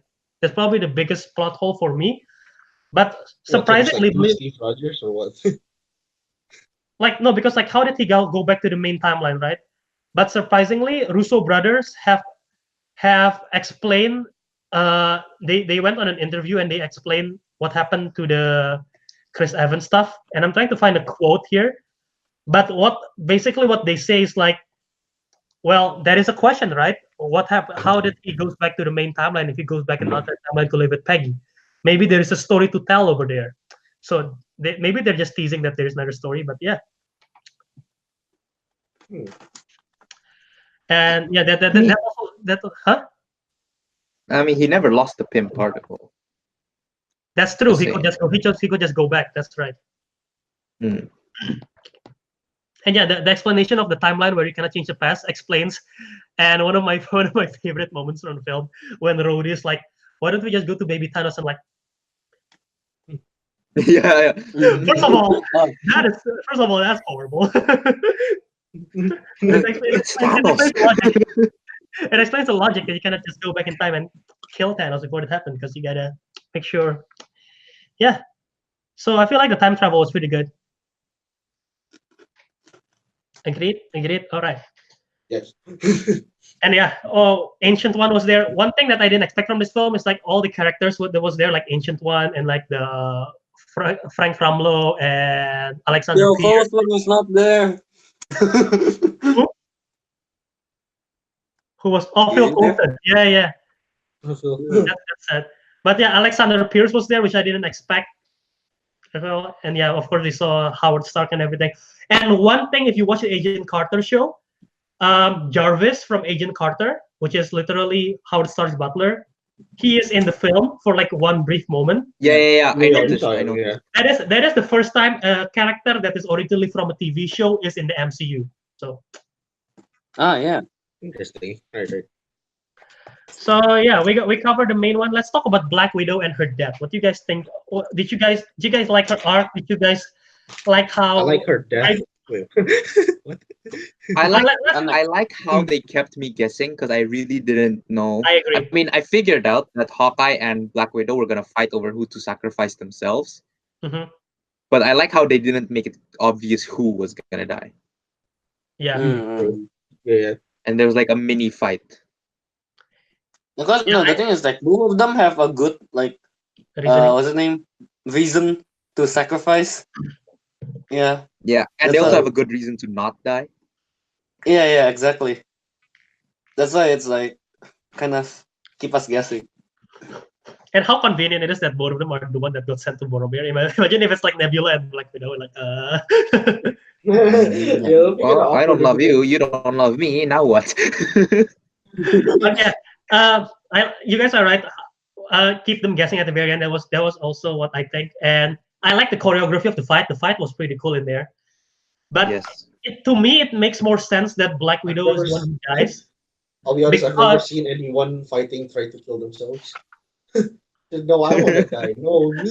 No, me. Millennials in a nutshell. Oh my god. I know that sounds kind of mean, but hey, that's what it I technically don't believe is. millennials.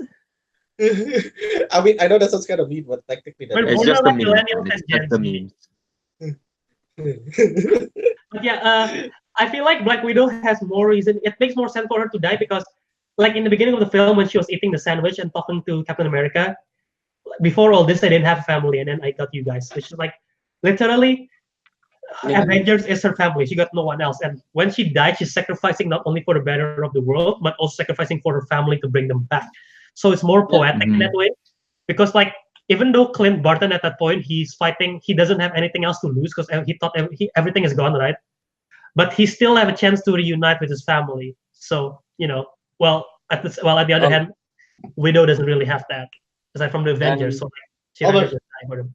Albert, they what? played the same music from when Oh yeah, Gamora died. the same score. Alan Silvestri. They played the same score. Oh, I was like, oh Black shit. Widow also stay in. I forgot. I think the first Avenger, like I don't know. I got red in my ledger, something like that. Yeah. So like yeah, I don't know, something like that. Yeah, it's funny. It's funny how you mentioned that because when I did my spoiler review with my roommate, he also mentioned the same thing, which I didn't thought of that in the first place. But yeah, Yeah, I got red in my ledger. and once again, and you know what? At first, when I saw, I didn't get the emotional impact when she died the first time. Like when she first died, at first I didn't get. I was like, oh no, but I didn't get emotional and shit. And the first time I got emotional throughout the whole movie for her death is literally when, once again, the A-Force comes in and I realize, damn, Black Widow's not in here. That's when I first felt the loss. Like it's the kind of death where we have to think to feel. Like, I don't know with you guys, but when she first died, Yeah, I was just shocked. I was just like, what? Yeah. Oh, okay. Do you guys have that same feelings? No? Yeah. Okay. Yeah, I had to think about it, but okay. Well, the first time I saw it, it was the hardest thing. That's how I felt the first time. But the second time I watched it, like Kelvin too. I don't know if you feel the same thing, Kel. But I felt the depth more during the second time around because I knew what was going on, and the grief after that. And also the thing that broke me is before they did the time travel, Black Widow was the only one who mentioned, "See you guys in a minute," Oh yeah. and she never. Oh yeah, she did. She was the only one who said that, and like, oh no. now Teguh is sad. Teguh, don't cry now. Cry on the second watching. But yeah, I love Black Widow's arc in here. It's sort of sad that she had to die early because I would have loved to see her in the final fight. But I feel like they did her poetic justice in this one. I mean, then again, at least now it what is she gonna all do in the those final fight? you know all those memes that are like, all those memes that are like, oh, what's Black Widow gonna do? Shoot Thanos to death? No, much more than that. But hey, without her, they wouldn't have won. So. Yeah, exactly why she died, so she exactly. doesn't have to fight with the handgun. Much more than that. Well, let's transition from Widow to the other person who also suffers a lot and was fighting with Widow. Hawkeye, what did you think of his arc in this film? Why do he learn Japanese? I don't know. I mean, it's been 5 years. I wasn't too surprised about that. Yeah, his name is Ronin in the comic. Yeah, he's a SHIELD like special operative. I expect them to speak several languages. That's true. Sense. That's true. They were that's true. Think of that. Yeah, and I like how Hawkeye in the beginning is like he's like sort of carefree, especially like as soon as he lost everything, he's like he doesn't give a shit. He just want to get this shit over with. Like he killed people, and even when he got recruited for the Avengers. The line that hit me the most from Hawkeye was "Don't give me hope." Yeah, that one is like that hit me. And it's also sad when he goes back in time the trial, and then he got the glove, and like he want to talk to his daughter. And like it works, and then they start working on it. But yeah, Hawkeye's once Hawkeye at the very end got the phone call from Laura, his wife. That was nice. And yeah, I really like Hawkeye's arc in this one. I've liked Hawkeye since Age of Ultron, with when he got that conversation with Wanda and also the farm scene. It sort of humanizes him. So yeah. Mm-hmm. So you guys are all in the same wavelength. You guys all like Hawkeye's arc, right? Nothing against it. Yeah. And Kelvin, of course, getting Ronin, which I'm pretty sure you like. Yep. All right. So I've listened to a lot of spoiler reviews, and a character that I feel like doesn't get enough credit is Ant-Man. Like, surprisingly, not a lot of people talk about Ant-Man in this film, even though he clearly was the one who got the idea of time travel, even though the rat saved him. You see, the real hero is the rat. But yeah, Ant-Man is so funny in this film, and also at the same time so emotional. When he first saw his daughter, like all grown up, there's such a sweet and touching moment. And when it's like looking for like Cassie in the the gravestone, and then he saw Scott. Yeah, the Scott line. I was actually scared for that moment because I didn't know if Cassie's gonna die, and I'm like, oh no, please, I hope. Yeah, I know, Cassie's right? alive. Like, and then but Scott didn't. And he's the one who saved Hulk, Rocket, and War Machine from the rubble, and they go big. Oh yeah. And he also one punched that big creature from New York. Did you saw that? Yeah. He like. Oh yeah. Oh, and no, what I was trying to figure out though. What I was trying to figure out was in that time span of them fighting and Ant-Man going big, when the bloody hell did War Machine get the new armor? Pepper. But in the process of making the quantum suit, isn't it? Well, I'm pretty sure Avengers HQ have lots of backup suits, or even Pepper got a suit. Maybe Pepper got brought to Brody. I don't know. I don't know. I mean, it didn't bother me too much, but it did make me think. I'm like, yeah, where did he get that? I'm with you. It's a cool suit though. I like it. Yeah. And yeah, so Ant-Man's hilarious in this film. He did lots of great stuff. The time travel stuff too. I like how he's trying to interrupt Tony and Steve talking, like, hey, here's the adult talking here. And of course he brought up the America's ass and everything. So yeah, great stuff from America's ass. Flick me. Flick me. But yeah, so if you guys don't want to add anything else to Ant-Man, let's talk about Thanos, Gamora, and Nebula. Let's just combine all those three up together. Nebula has the most arc, I think. This is my favorite of Karen Gillan's performance and favorite of Nebula throughout all the whole MCU. No, Nebula is the one that she killed her old self. Literally. It's a literal, it's a literal and also a metaphor of changing from your old personality to your. She killed her old self, literally. But yeah, Karen Gillan doesn't get enough credit, especially because the way how the character talks is always whispering or something, Yeah. And also the fact that she has to use all those makeup every single day, that is she doesn't get enough credit for being Nebula, and this is definitely her best work yet. I kind of like the scene when Tony and Nebula was playing the game. Oh yeah. It's kind of.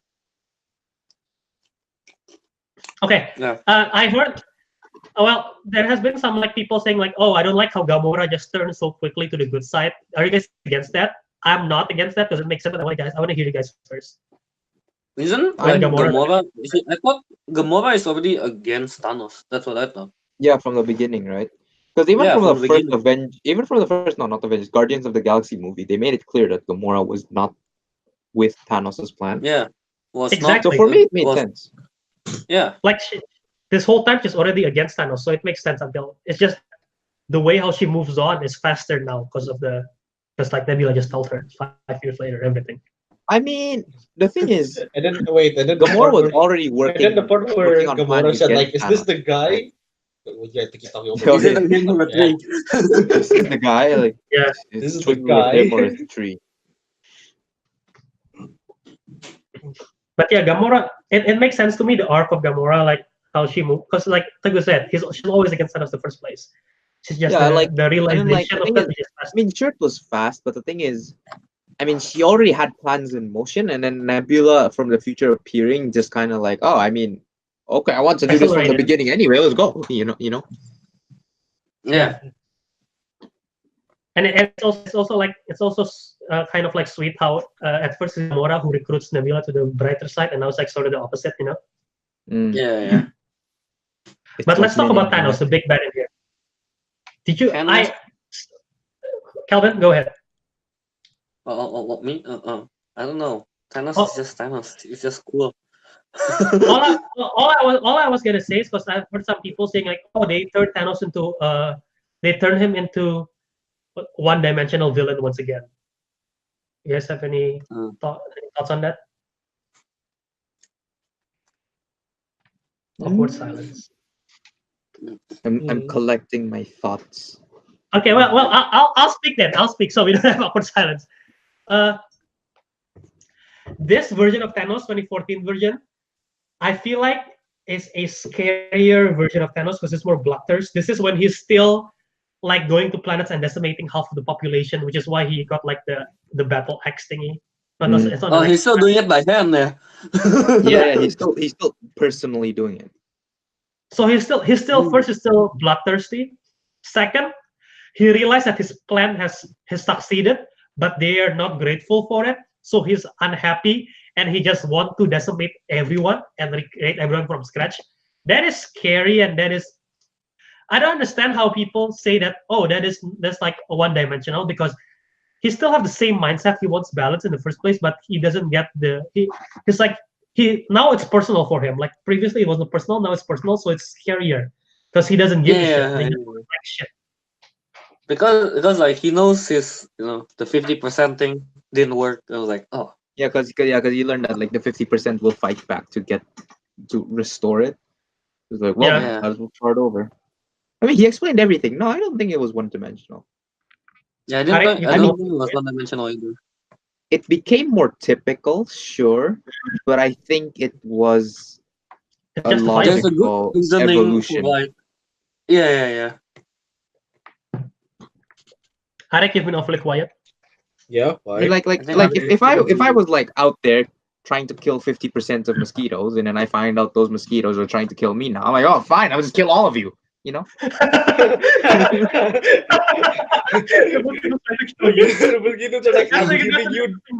giving you the malaria. Fuck no. No, you. No, you.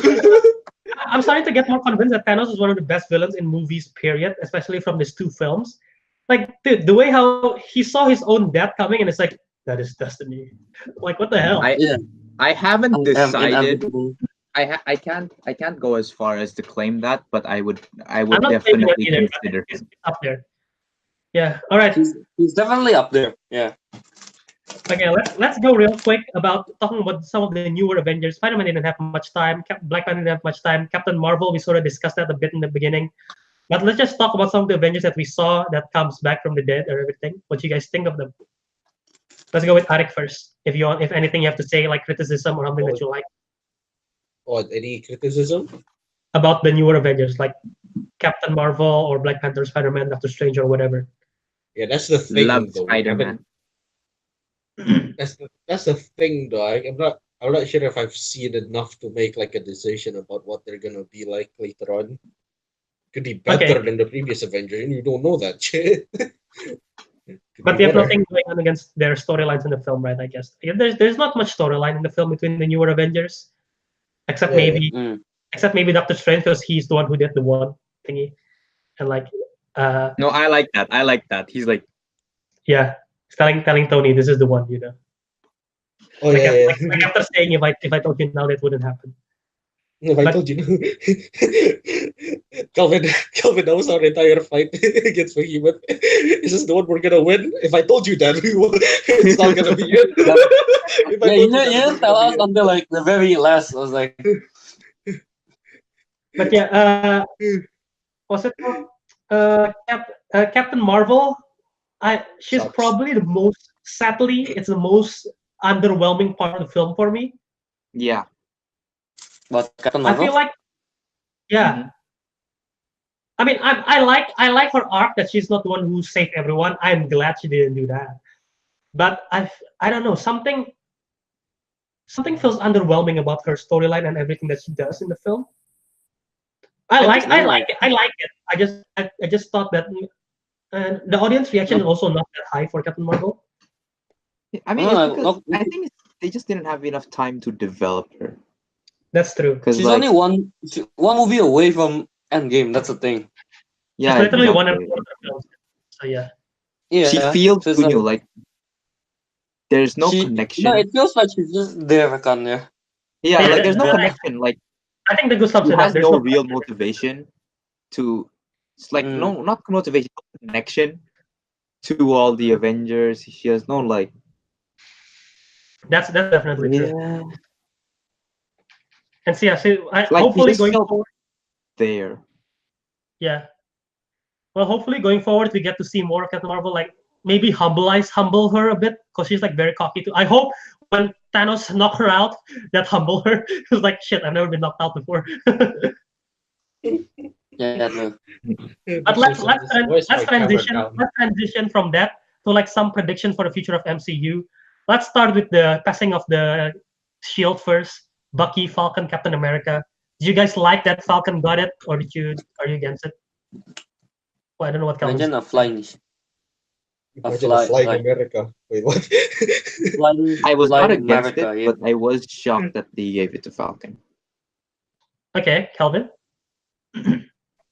I'm okay with it. I like it. I think like a flying man, and then like instead of shooting his Uzi, now he will throw shield. Wait, I'm thinking which is more effective. Wait, I'm thinking which is more effective? A guy with a metal arm and another shield, or a flying guy with a shield? The thing is, Falcon. I'd say the one with the metal arm. No, you know Falcon's wings in Avengers 2? Wait, no. Civil War? It can actually fold. It can actually fold up and become a shield on its own. So he has like two shields at once. Yeah, he has two shields now. It's double Monty. protection. Double protection. He's like Monty, dude. Ariq, it's like Monty without the shield up. Drink Monty with the shield up. Monty with the shield up. Okay, but I mean, actually, to be honest, regardless of who gave it, like if it end up in Sam or with Bucky, like it doesn't matter. Like they're both like equally good in their own way. To Captain. Even Bucky was very accepting of that. Like yeah, I mean, you should have. Bucky's the one who told Sam go ahead. Yeah, like they're not, imagine if they're fighting for it. No me. No. They're just like, yeah, go ahead. Even though Bucky's like the. Bucky was like, I remember in Infinity War they were like, or like I think even before that, Bucky's like, I don't want to fight unless I have to. He has like that kind of attitude. I mean, he's gone through a lot. Yeah. Bucky's gone through way more. So and yeah, it makes sense. First of all, this is definitely going to be the storyline for the Winter Soldier and Falcon TV show. Definitely the team up. And once again, Falcon and Bucky both in the comics have taken over the mantle of Captain America, so it's fine either way for me. But I like it. Why Falcon got it is, even though Bucky's a closer friend probably, but Bucky's gone through a lot and he's done some dark stuff in the past. He got a lot of stuff. He got a lot of weight on his shoulder once again. So maybe the pressure of taking on the mantle of Captain America will be kind of hard for him. So maybe it makes more sense too with Falcon, because Falcon has shown to be more of a leader than Bucky, in my opinion. Wait, now I'm thinking like, what if like instead of Sam going forward and then like Bucky goes forward, but then like Captain, like Steve already made up his mind, he wants to give it to Sam, but Sam doesn't come forward. I don't know the mental. Hey, is that your shield? Yes, it's Sam. But yeah, once again, like Kelvin said, which one will be, like Kelvin and Ariq said, which one will be more interesting? A guy with wings with a shield, or basically a replica of Captain America with metal arm and a shield? Of course, the guy with the wings. I mean, okay, Bucky's not a replica of Captain America. He's more. Well, exactly. I'd say he's more of a replica of Rocket Raccoon. I mean, he's enhanced. Well, I don't think Rocket is enhanced. Simply because of one scene.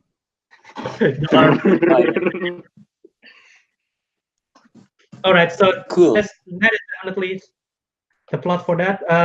And we touched on the Guardians and Thor already. So, what do you guys think of Thor passing on as the Queen of Asgard to Valkyrie?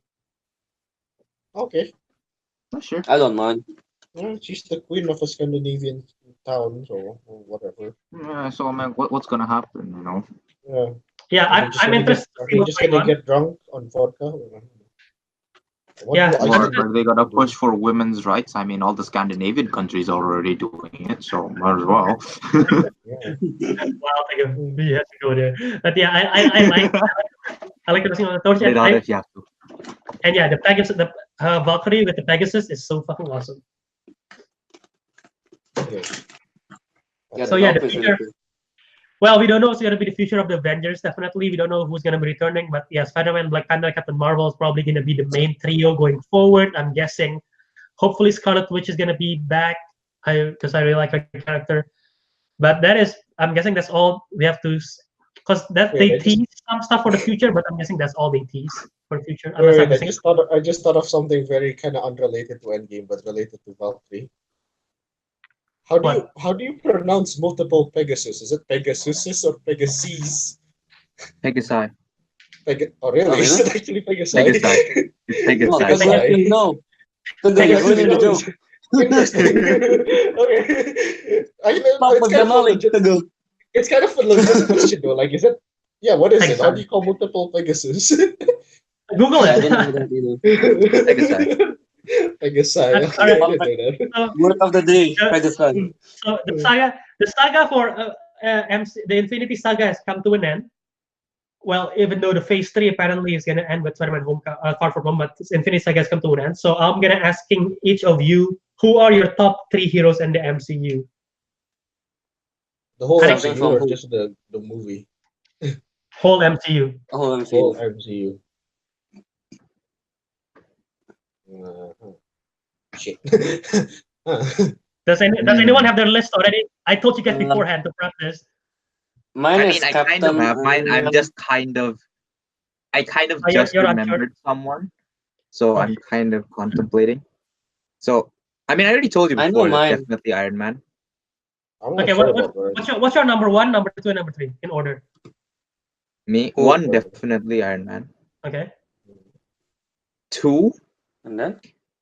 I was debating between Thor and Quill.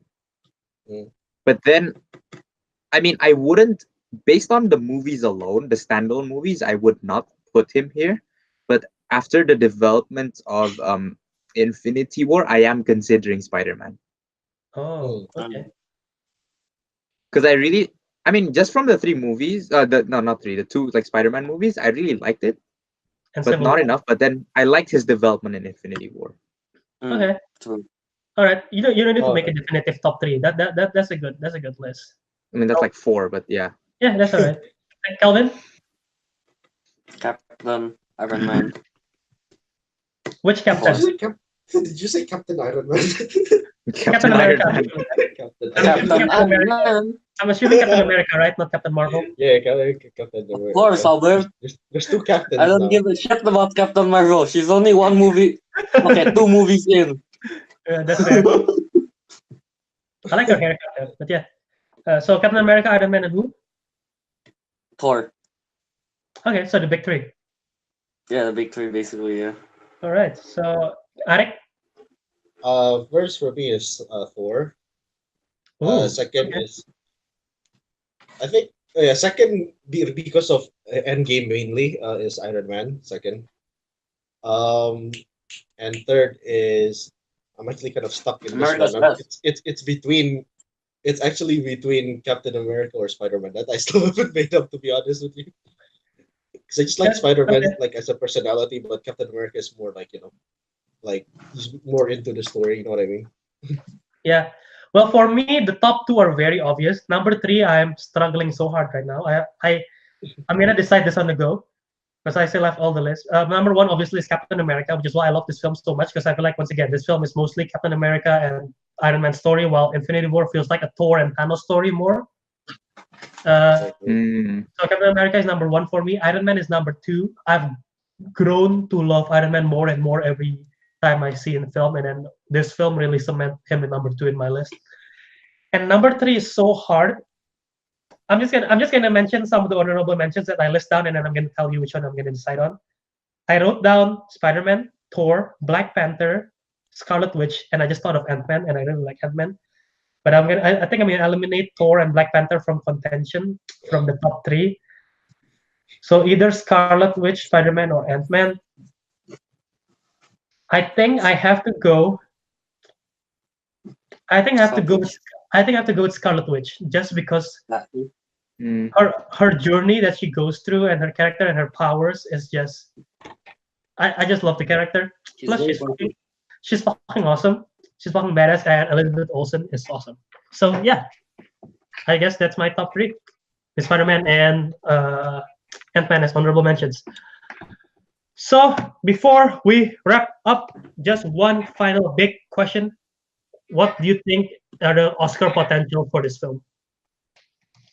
Best Picture. Black Panther gets in there, and if Endgame doesn't, there'll be an outrage. There'll be riot. There'll be an Endgame to this world. Like I'm not gonna expect it to win. I hope it gets nominated. At least nominated. It has to be in nomination. Also for best soundtrack. You mean the score? Soundtrack? The score. Yeah, best original score. Best score. I agree. Best score. You have to put it there. The technical stuff, I hope they get special effects definitely, especially lots of the aging stuff, which looks excellent. And not only that, but like I hope they get special effects. The most original score, because this is definitely one of the best scores by Alan Silvestri. Special effects, it will have to compete with a lot though. Thinking of this year's releases. Lion King's gonna be a big competition for it. Once again, Disney is his biggest competition. Disney itself, yeah. Yeah,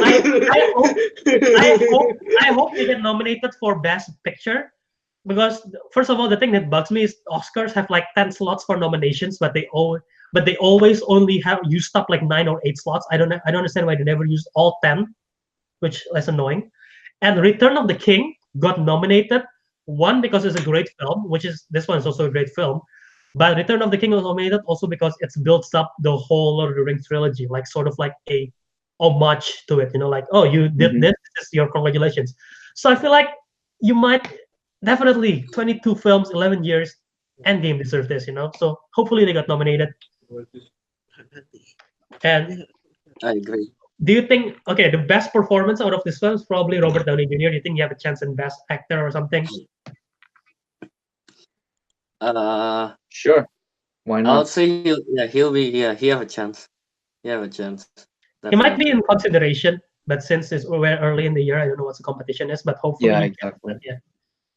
Russo brothers. He deserved it. Like he's played how many movies already by now in just that 10 years, right? Basically one every year. Yeah. So he's worked hard. Yeah. But like I'm thinking of like all the Oscar categories, and I feel like all Endgame could qualify for all of them. Like Best Director, obviously they could qualify. Best Adapted Screenplay, because this is based on the comics. That definitely can make sense, because like Logan got Best Adapted Screenplay nominations. And I feel like in terms of the script, this one is much better, because even though it's more complex, they managed to juggle everything, and it somehow still makes sense that people can follow. So that's a testament to that, But yeah, the technical stuff, I'm guessing Endgame might get nominated for that. So yeah, I guess that is the end of our episode 15. This is one of our longer one yet, but I feel like it's worth it because this is Endgame 1-year anniversary for us. So Kelvin, Ariq, Teguh, you guys have anything else to say before we wrap up? About the film. One at a time. About the film. Anything else you want to say about the film before we left off? Like something that you just thought about? Or I'm just very, very happy, particularly like immensely happy and sad, very, very damn sad, but happy that Iron Man ended it, because the very first movie that got me into this universe was Iron Man. Yeah. I think so for me, is this was literally the start in the end. Does that mean you're gonna stop watching the? Oh wait, Albert is Avengers. Yes, I'm gonna stop watching because Iron Man's dead. The first film that I watched was Avengers, and it got me into it. So First one for me was Iron Man. So Avengers got Yeah, me also- into it, but I've already watched the previous ones before. yeah, I watch Iron Man, and I watch. Yeah. Yeah. The movie, What was that? the movie is really good. I have decided The I do not movie. like Endgame. I don't like Endgame. It's a bad movie. There. Right. Hmm? heresy, What? blasphemy. Heresy. Kick him out. Blasphemy. Kick him out. Am I not We allowed to grant have you a an we opinion? grant Good kick. we grant you a membership of this council, but not a seat in it. Yeah, no, we perma ban Ariq. Like you're not allowed to have your own opinion. You must like Avengers. It's like when I said I didn't really like Black Panther. No, you didn't put it in your list. We all laughed. Yes. All right. So nothing else you No, guys and want to then add to that film? not really. No, nothing else. Well, Oh, I just want no, to what say I forgot to mention. what? What? When Pepper Potts and Iron Man were shooting together, that was pretty cool. Yeah, that's it. When they were what I together? wasn't expecting it, but I liked it. I really liked it. Yeah, when Pepper and Tony was fighting together in the suits. Oh yeah, no, back to back thingy. That's really cool. Yeah, that was cool. Alright, that's it. Yeah, first of all, I want to thank Stan Lee for making all this happen, and yeah, may he rest in peace. And yeah, this has been this is my favorite fandom, so I'm glad that I'm invested 22 films into this until I get the emotional impact of I am hyperventilating in the cinema, crying in my second watching until the kid next to me gets concerned. But I'm happy that I'm invested in all this because the emotional payoff is great, and I want to watch this film again. I'm actually watching it. I'm actually watching it tomorrow again in IMAX big screen, so I'm looking forward to that. But yeah, Not funny. it's a great film, and once again, the monologue by Tony at the very end really encapsulates my feeling throughout the whole saga, and it showcased the legacy of the MCU, especially during the funeral. They go character by character, like the Ant-Man and the Wasp family, Guardians family, and everything like that. So it's really nice showcasing how much the MCU have grown since the first Iron Man film. Yes. Yes. You guys don't know how to follow that, don't you? You guys don't know how to follow that. Hey, it's not my fault. I'm not as emotionally invested. I just think it's a good movie. Wapa. I mean, I'm not blaming I you for just- not emotionally invested. Now. That's fine. Now. Alright. Right. So what? Do we plug now? Yeah, sure. I guess that's the end of it. So let's just plug. Let's Let's go. just plug it in. Let's plug it in. Up. Let's go from Plug left it to up. right. Let's go from left to right from my screen at least. Let's go from Ariq to Kelvin Yes. to Teguh. What? Okay. Wait, yo- what are we supposed to say? Plug it in, Ariq. Plug it up, boy. Where can they find you? All Give your right. review. So Something you If guys you're can find me on Instagram at Ariq Andria, or you can play some games on Steam at the Bluesmith. Throwback to episode 7. Wait, is it 7? I can't remember. I will check. You still have that username. You haven't changed it. Yeah, no. So I can keep Albert, saying. you know keep what's saying. the So I can The keep what? saying throwback to episode something. I forgot which one. I'm checking right now. It is Albert, you know one of his username episode is 5. extra bluesmith. extra Bluesmith on Uplay. It's episode 5, Rick. Throwback to episode 5. 10 episodes ago. Alright, you can plug me. Yeah, plug you. Right, I'm leaving. Please don't plug Kelvin. I'm No. in No. in Don't picture Instagram by the name you can follow me on Instagram by KYAce27, or you Can can find me on Tinder. play some You can find games me on Grindr. in Steam with the name Disco Monkey 007. Yeah, that's about it. To play with you. I know, I'm sad. Okay. Alright. Kelvin, you forgot your Twitch. You can Oh yeah, find me I'm on my Twitch. Wow, Kel, you said you always remember. Last episode when I called you out for it, you said, oh, yeah, I know I'm about to say it. Now you forget. I was too emotional. And don't forget to follow my Twitch at JuscoMonkey027. Not 007, but 027. Because someone took 007.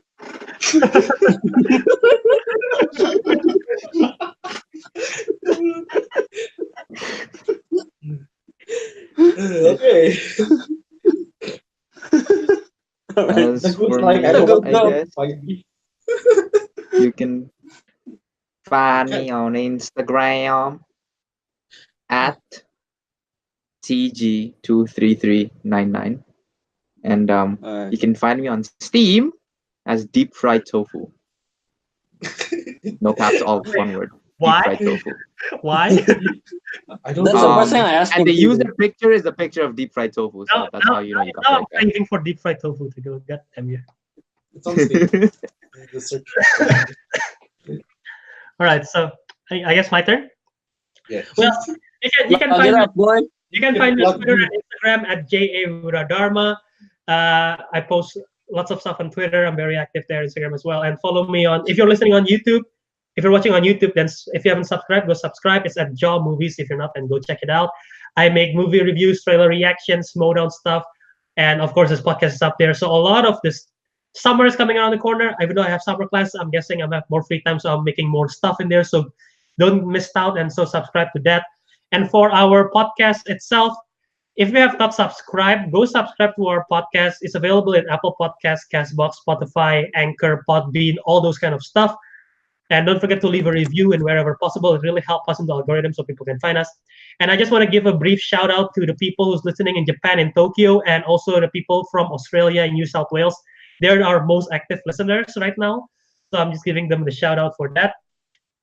So, hey guys, don't forget, once again, don't forget to subscribe, leave a review, and we are gonna, after we finish this episode, we're gonna discuss what our next topic for the future episode is. So stick around if you don't want to miss out. But yeah, that is all for what I gotta say. Alright. Don't forget to check So, out our previous episode. Are we closing this? Game of Thrones. Alright. It's a Game of Thrones. Yeah, Kelvin, Alright, go ahead. So smooth. Okay, wait. And the Councilman has spoken! And we love you 3000.